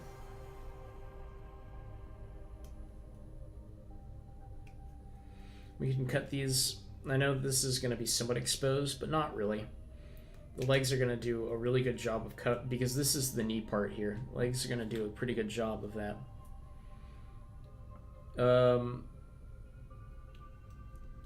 Rock Scream, can you save that link for me and send it to me? Because I'm not going to be... I'm not at my computer, I'm in an office. So I'm not going to be able to open that link up right now.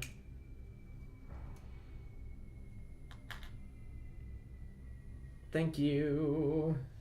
D3 and D1. Oh yeah, it is D3 and D1. D3 and D1 I'm also just going to cut straight down. Alright, that's it. You can only listen to this song so many times before going, I want to...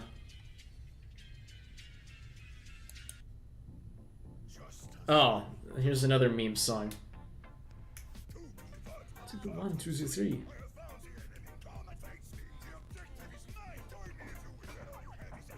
This is a nail. To the 1, to the 1, to the 3.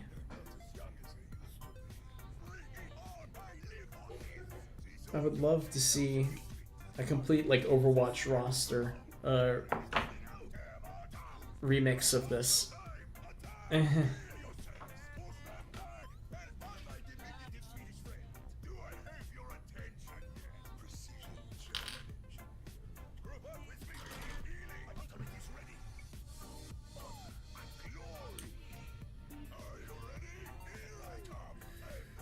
Which man? Me? I am the meme man. The meme man, the pungent master.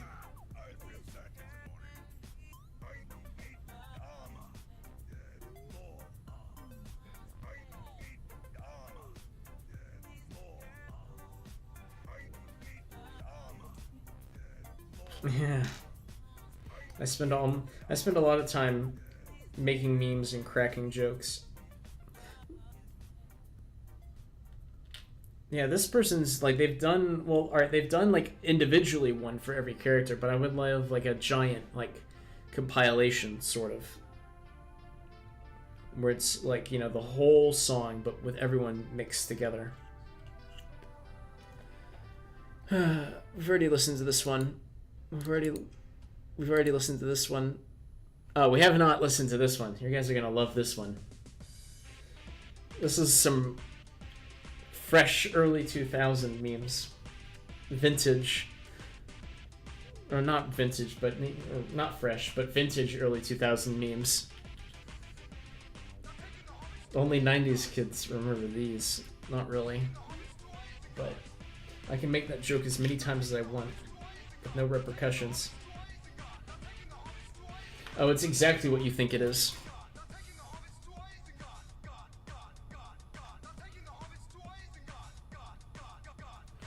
I wish you could see just how much I'm grinning.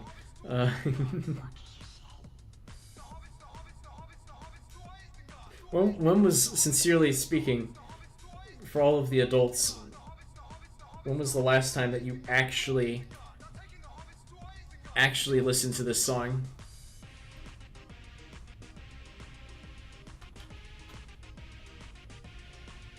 The thing that cracks me up is that, like, they're self-aware about this thing.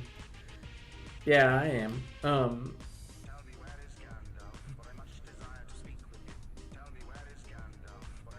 The cast is, like, completely aware that this is a meme.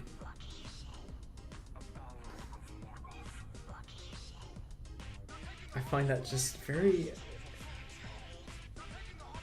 amusing for no dumb reason. Wise in God, wise in God.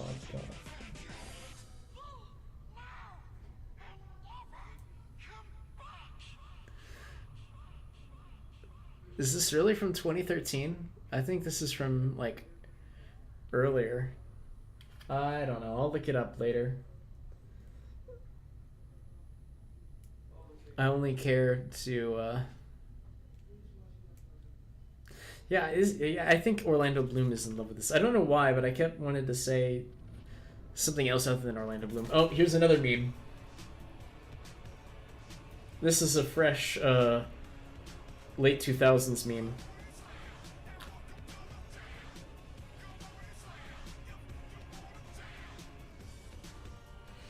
Yeah, we all kind of did, honestly. What you gotta do?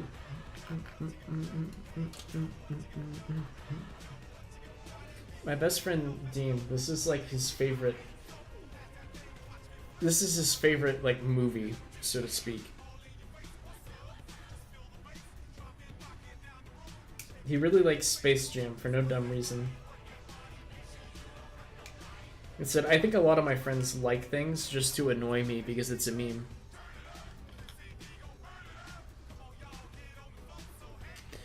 When you say Justin, do you mean Justin Bieber? I've never seen Space Jam. Never, ever, ever.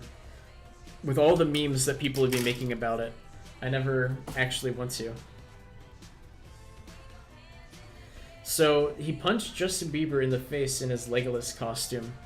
I really want to know, like, the chain of events that led up to that.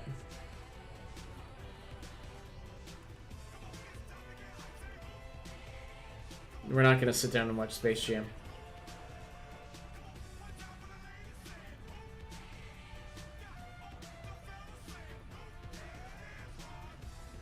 He just punched him in a... What was he doing in a party in his Legolas costume?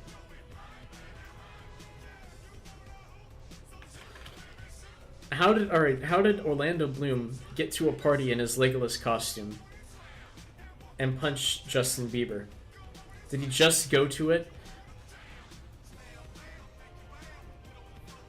Ah, okay. Oh, you said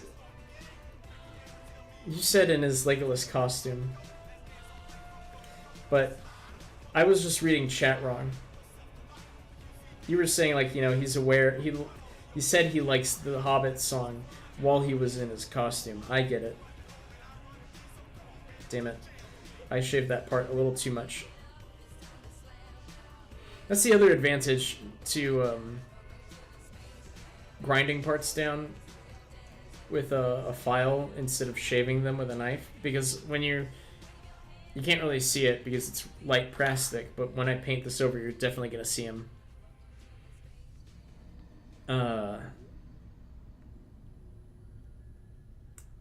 Sometimes your hand's gonna slip and you're gonna make a deeper cut in the plastic than what you wanted to.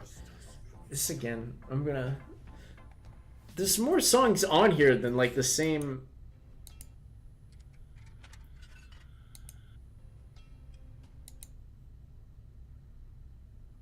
It's so weird. It's like the same couple songs every time. This is a good one, though. I don't know if we've played this one yet. I'm going to assume that we haven't. It's impossible to tell, though.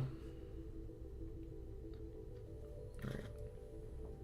Regardless, this is pretty This is the basic stuff, honestly. You know, just going in and getting these armor pieces just hooked up.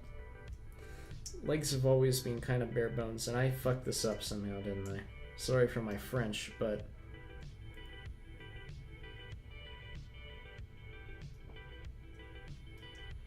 yeah, I cut out 2 of the same piece when I only needed 1. Whoops. That's why you should always read, kids.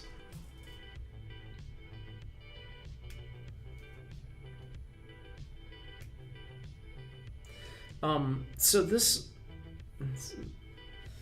song's really funky because the version of it on YouTube is set to an old cartoon.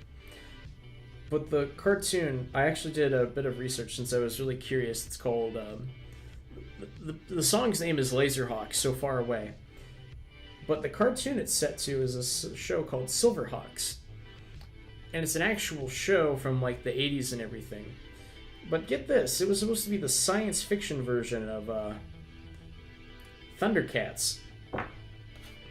But I guess it just kind of like never really caught on. It's so weird to think that there isn't like a Silverhawk revival group on the internet wherever.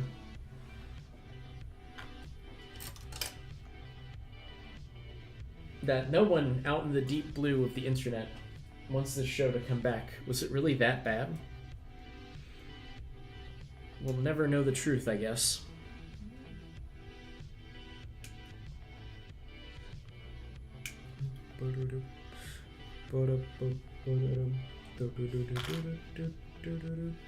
It's a good song, though. I'll give it that. I mean, the song's not from the show, but it's... you know what I mean. It's like an anime music video, but less edgy. I want that part as well, don't I? Whoops.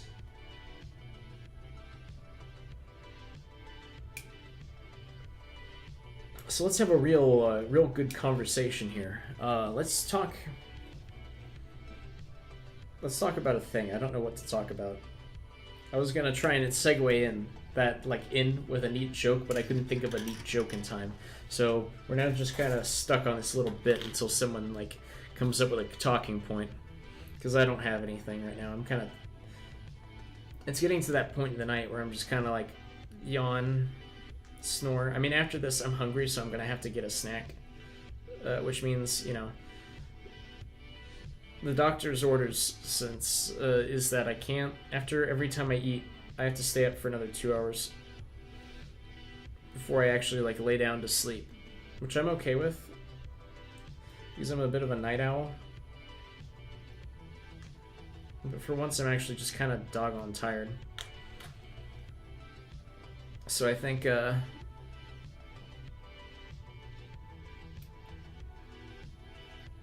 once this is done, I'll get myself... what do you mean, what?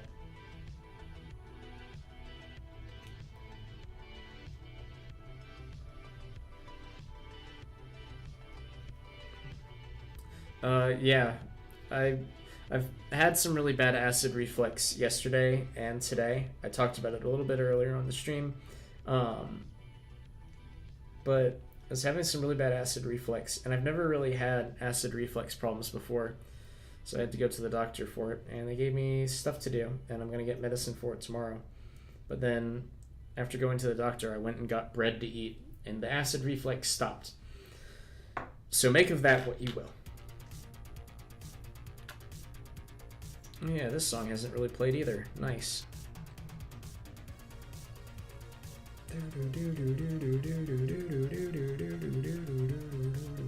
Yeah, so legs are, you know, these legs are really simple. I know I've been kind of holding it up here. That's my problem. I should have the camera angled a little bit better. But, you know, it's just literally, you cut the leg armor shell bits out, and you just put them on the joint. Nothing too complex going on here. Shave this piece down here.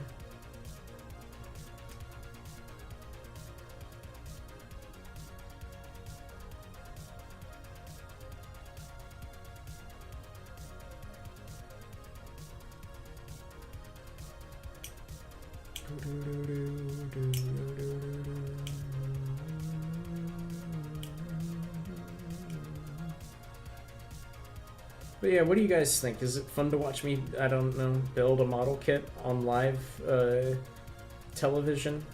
I mean, I guess it's sort of live television. It's not really live television, but you know what I mean. On live video. Is it fun for me to do this? Should I do more of stuff like this, where it's just me assembling stuff and just kind of talking? Or should I save that, you know? Should I let my private hobby remain to be my private hobby, you know? You decide. I mean, the end of the semester, I gotta brainstorm an idea for a new show on Twitch. So maybe this is what I'll brainstorm, like a show that's about, like, you know, assembling model kits and so on, and having like professionals come on and do this kind of stuff, or at least ask for professionals or something. But there's the leg assembly. I'll put together. I'll come back through and clean up the nub marks on the foot, but you know, now you can see the leg in its entirety. The newer ones, you can tell this is an old kit because the old kits, they don't have an upper thigh swivel, whereas with the newer kits they all do. So this one's just gonna remain. Simply just. Oh, it was part of the cap. The ankle guard. I guess I must not have put it in all the way. These older ones, they don't have that, and they just, you know, it's a double joint, but it's only going to be a little bit more than 90 degrees, which is perfectly fine in my opinion.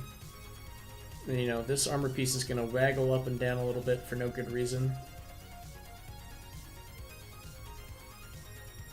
And then the neat part is that, you know, the heel actually will come up and out of the foot cavity. So that allows you to get in a lot of nice movement in. So you're going to put that to the side, and we're going to skip right to the waist assembly. So that way we can at least sort of finish that up tonight before I get off. And that way, you know, the complete thing is all said and done. The weapons are simple. You know, you take this front shield piece, clip it to the back. You put the two halves of the gun pieces, the bazooka and the automatic rifle together. It's simple.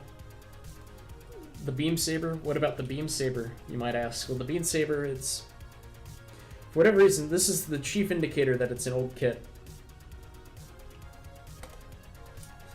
Like, this is the way to, like, tell, other than, like, the thigh thing, because there's some modern kits made like that, like the Gundam Tristan that just came out. That has, like, the same amount of articulation as this kit, and sort of worse. The way to tell that this is an old kit, other than, like, the lack of a thigh swivel, is that you take the beam, to make the beam saber, you take this hilt, and you plug it into the backpack, like that, and you try and forget about it. Because there are no beam effect parts, like the newer kits that come with 2 of every single beam effect, like 2 of the beam sword piece.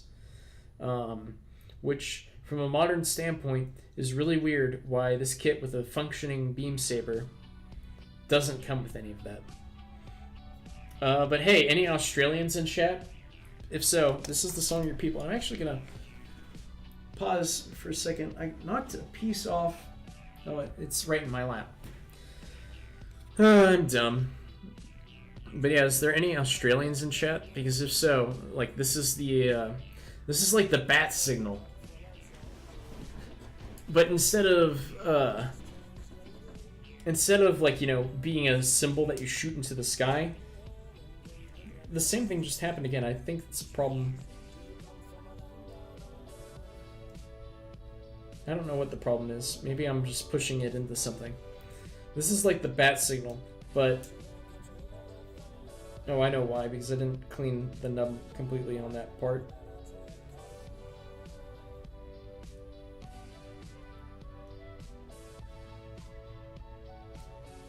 Weird. Weird that it's... Oh, and part of this part's slightly elevated. That's really weird. But yeah, this is like the bat signal, but in Australia. Me, you clod, because of acid reflex. Well, I think this part Another problem with the old kits is that some of them have pretty nasty seam lines. These parts don't line up correctly. This foot piece, I'm looking at it, the camera's not going to pick it up very well, but it's actually uneven, the edge here. So I don't know what's up with that. I don't really know what's up with that, but I guess it's some defect causing this piece to shoot off. I guess that means... I guess that means, like, there's not many parts that you want to glue in, but I guess this piece is... Oh, yeah, this is, like, super loose. This is coming off really easy. I can't say that I really like that. This is going to get glued in. I have a bottle of Gorilla Glue, but it has, like, a metal pin in through the cap, so I don't know how that works.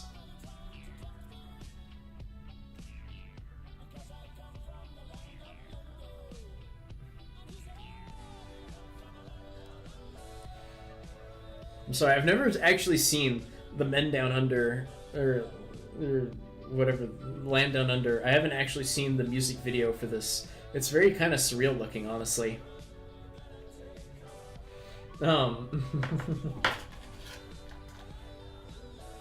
Let's finish this up.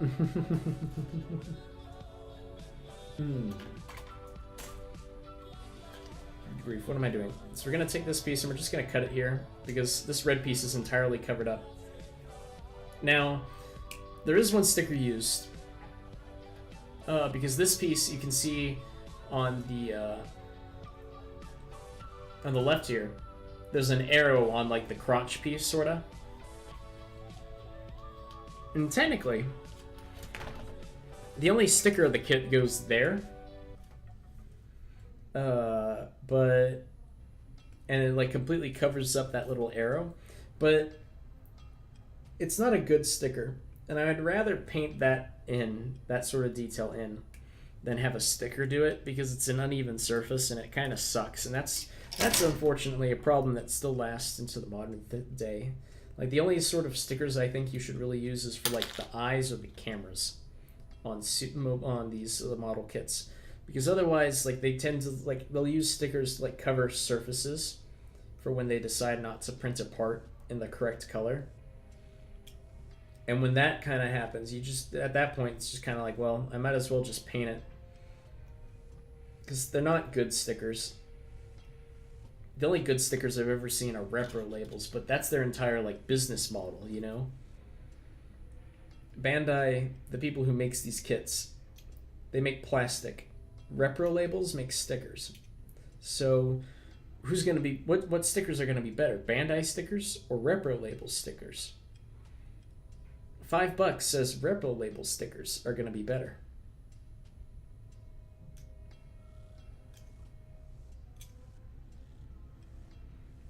Right there. So that's simple. You take the red piece, you plug it through. You get the front of the crotch area. Easy peasy. What you do next, cut out the front and the back skirts.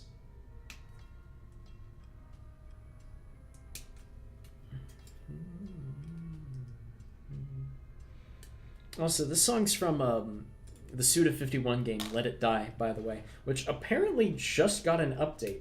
So the game wasn't bad, but it made me really, really stressed all the time because it was like Dark Souls, but harder. I mean, alright, I know everyone says, it's like Dark Souls, and they're saying that about, like, Cuphead. Which, if your measure of a difficult game is Dark Souls, you're not good at video games, I hate to say. That's probably going to make someone upset, but it's true. If Dark Souls is the medium in which you measure the difficulty of games, then don't complain that a game is hard or not.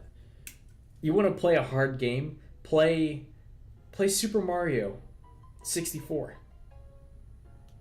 That's a hard game. Play any of the good Mario games, and then you'll have a hard game to play. Because those games are actually challenging. Play Metal Gear. Any of them. Play any of the Metal Gears. Play Weird Number 1 on a piano. That's a hard game.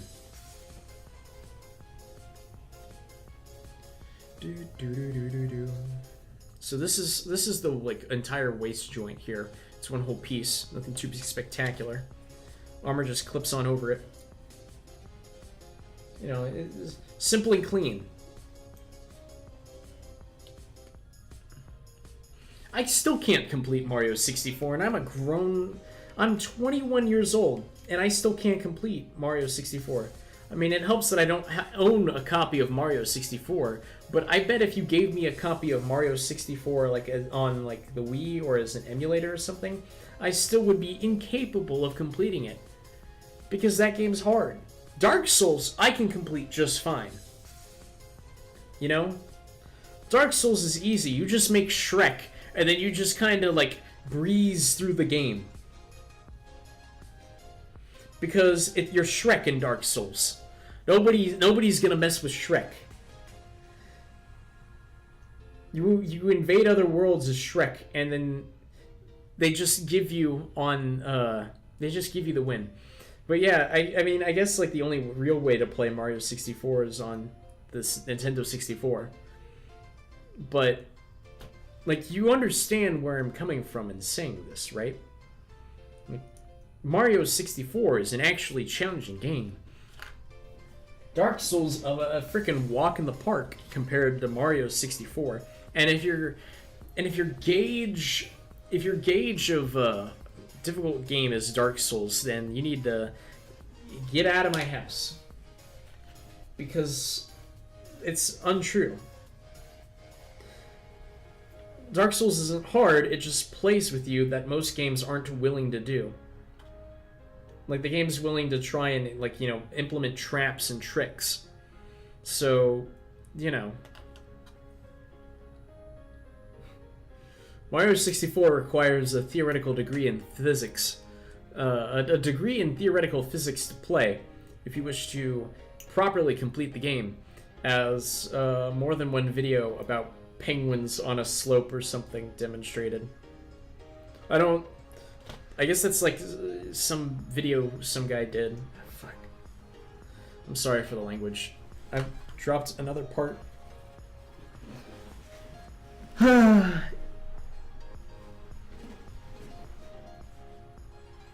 Yeah, I don't know what's up with that, like, penguin video, where he's talking about, like, how the universe was created or whatever. I don't know what's going on with that. Something wild and crazy, that's for sure. Alright, but yeah, there. Back skirt goes in, and from there it's pretty simple. You kind of sort of saw it, but these pieces is what's going to plug in the side skirts. I'll show you in a minute. I want to plug in the front skirt first. And then after basically having this whole thing completed, we're going to call it a night. Just because it's late. It's late, I want to get some food, and that'll keep me up to about 2 in the morning, as per my doctor's orders, so. We can continue to do this later. There's a quick and easy little mod. I don't know if you can do it. I don't think you can do it with this. Maybe you can do it with this kit. But some of these kits, you can separate them down the middle to have the skirts move independently of each other. But normally for those, they have ball joints. I think these ones, I don't think you can actually do that with these, because these are a swiveling axis. It's just a ring.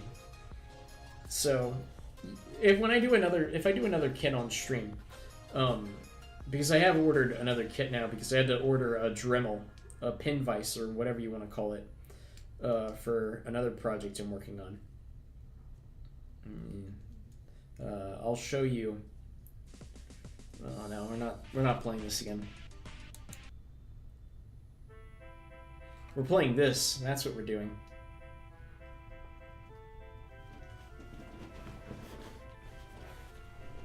This game was challenging. It was not hard. You want to play a hard platformer? Play Mario. Play Super Meat Boy. Because, you know, the people who made Super Meat Boy, after they finished the game, they were admitted into an insane asylum. or prison or whatever because they're sociopaths. Battle Block Theater is easy. The only thing with going on in Battle Block Theater, which this song is taken from, is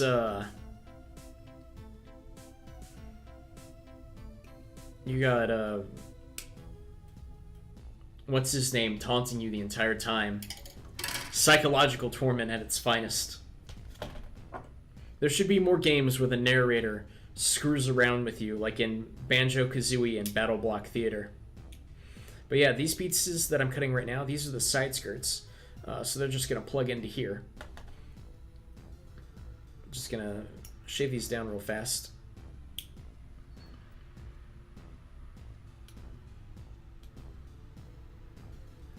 By the way, since I'm thinking of this right now, the Behemoth's new game, Pit People, is currently out right now on Steam. And so if you have money and a computer that can play games, I recommend picking up Pit People. It's really fun. It's like Mad Max crossed with the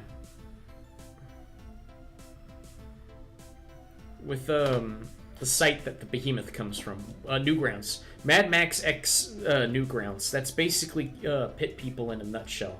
And that's my ringing endorsement for it. It's a really fun, goofy game. It's also really kind of disturbing. But you should definitely check it out. I had the opportunity... the fact that you can do like a cooperative mode in a turn-based strategy game is fun. Well, here's the thing. Battle Block Theaters, this is a mild spoiler, but we're all adults here. Yeah, Pit People is the one with the bear. Battle Block Theater is actually a prequel to Pit People in a weird way. I mean, I guess in saying that, I guess all of the Behemoth games are technically like prequels and sequels of one another. But you know what I mean.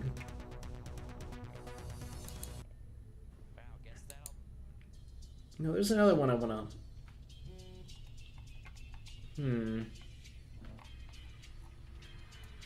Yeah, there's like 3 songs that we haven't played yet.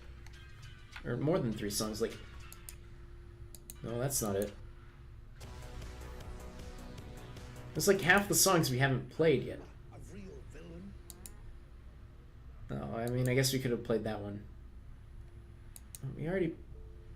Here, we'll have some muty Legend of Zelda music. But yeah, this is the crotch assembly with the side skirts attached.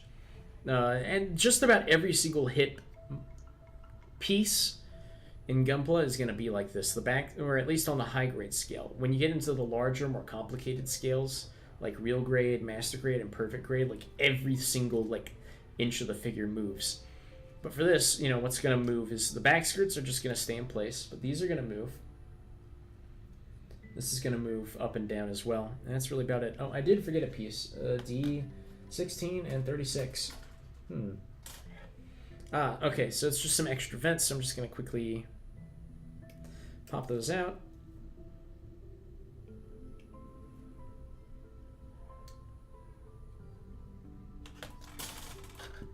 And these, yeah, this just plugs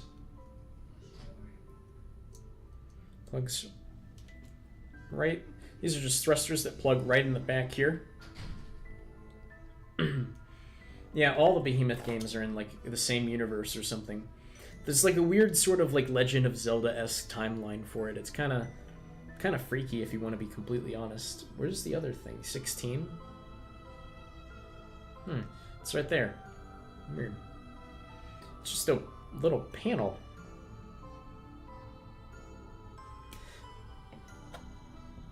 I guess that's where action-based connectors go, but I don't use action bases ever. That doesn't even look like an action-based connector in that, like this little like slot here. That doesn't look like an action-based connector either. That's very funky. I don't know how. I don't know how to feel about it. Oh well. We're gonna finish this up and just put this together, and then we're gonna call it a night for now, because this is just the basic like how-to. Next time I come through, I'll be sure and do like a sort of creative stream like this. I'll be sure to explain. Maybe I can try and like do some of the painting stuff for a little bit, because the problem with painting is that you can only like do it in like very small sittings.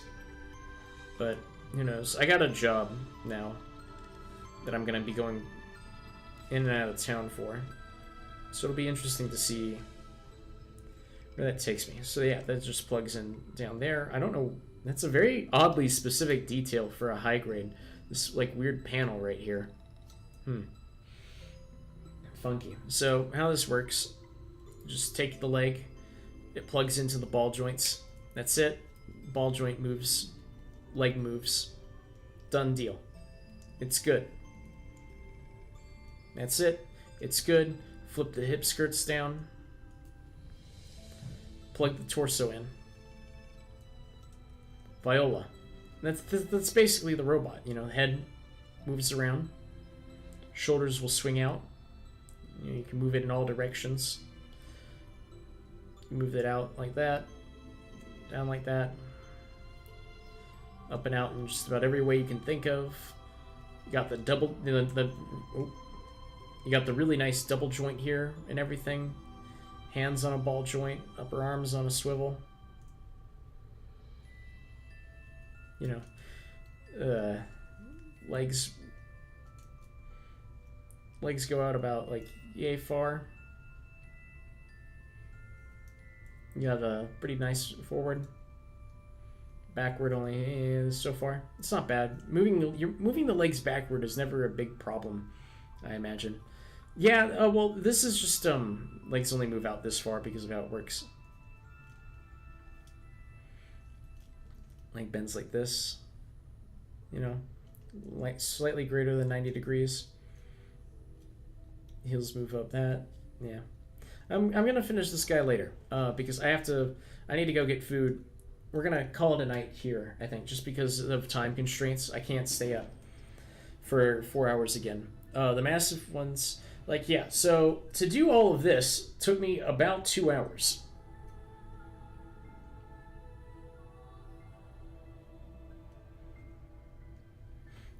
So consider that. This took me like 2 hours.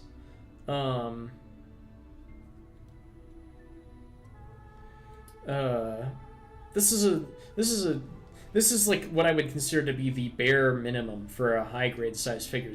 And the gym type C isn't bad. If you're Hun. Oh, yeah, he is alright. Yeah. I get it. Funny joke. How did I not think of that? Maybe it's because I'm not in a really joking mood tonight. Oh well. I'll finish up. I'll clean up the nub marks here and in here, and we'll resume this maybe another time. See this piece right here just keeps coming off. I think it's just because it's very loose here. This is like the base standard for a high grade, I'd consider. He's only about 5 inches tall. Only about 5 inches tall. It took me 2 hours to assemble a little bit more than 50% of this guy. I have one master grade and two 1/100 scale figures, which is like the next scale up. The 1/100 regular figures are like the same as this in terms of build quality. There's not too much extra going on, and those took me about like a sort of full-ish a day, a full day, a night, somewhere in the like time span of 5 to 6 hours in total to build it completely.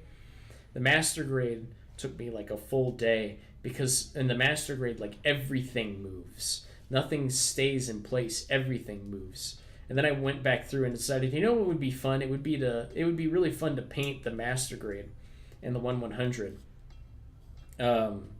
So if I do a painting tutorial stuff as well, in addition to this building tutorial, I don't know how I would do a painting tutorial because you gotta wait, like, the way painting in this works is you gotta apply a lot of thin layers. And I kind of cheat and aerosol through a lot of everything, but that requires, like, when you do the spray paints, you gotta spend hours waiting for everything to dry. And when I say hours, like you got to spend like a whole night waiting for everything to dry. So I don't know if I'd do that, but I would more than be happy to build things on streams and kind of just talk. I don't know. You guys tell me what you thought of me just talking and building and having the sort of stream of consciousness it was. Because, you know, maybe I'll do this again if enough people like it. I like playing video games, but I don't know. I don't know. I saw at most I had 5 viewers, which is this evening, which is a lot more than my usual crowd of 2. Yeah, it was fun. As for time lapse on YouTube, again, I don't know. That would be something I like to do, but I don't really have a camera for that. Or like the storage space on my computer for that. I would have to rent one from the school's library every single time I wanted to do it. I don't know though. Something to figure out, I guess. If enough people or like my professor or whoever comes up to me and says, "Hey, that was really neat. You should do something like you should like keep doing that kind of stuff. You got a real knack for explaining it or whatever." Then I guess I'll make this a more like a regular occurrence stream. Yeah, and I need an excuse to spend more money on Gunpla anyway. I can always give the excuse, I'm doing it to build up my streaming channel. Who knows? I mean, maybe I'll do something like this for like the final project. The final project for my stream course. Because how that's going to work is that we have to do... we have to pitch a final project and pitch it to like a group of like Twitch execs or whatever. So maybe something like this is what I'll pitch. Who knows? That's something for future me to consider. Anyhow. Yeah, that's it. We assembled mostly entirely a high grade, and I showed you how to do it. Like, you know, if you look at the sections that I actually cleaned up, like, it's really nice. I mean, you can't really see it because these lights are white lights and they kind of capture everything about this guy. But, you know, if I take some high quality pictures of it and put it on like Instagram or Tumblr or whatever, I'm sure you could go like, well, dang AuRon, that actually turned out pretty well. You're not bad at this. Now that I'm done stroking my ego like that, we're gonna call it a night. Thanks everyone for tuning in. Maybe we'll do this again. Leave in the comments below if you enjoyed watching me do this. Be sure to hollow that follow button if you want to see more. Until then, thanks all. AuRon signing off.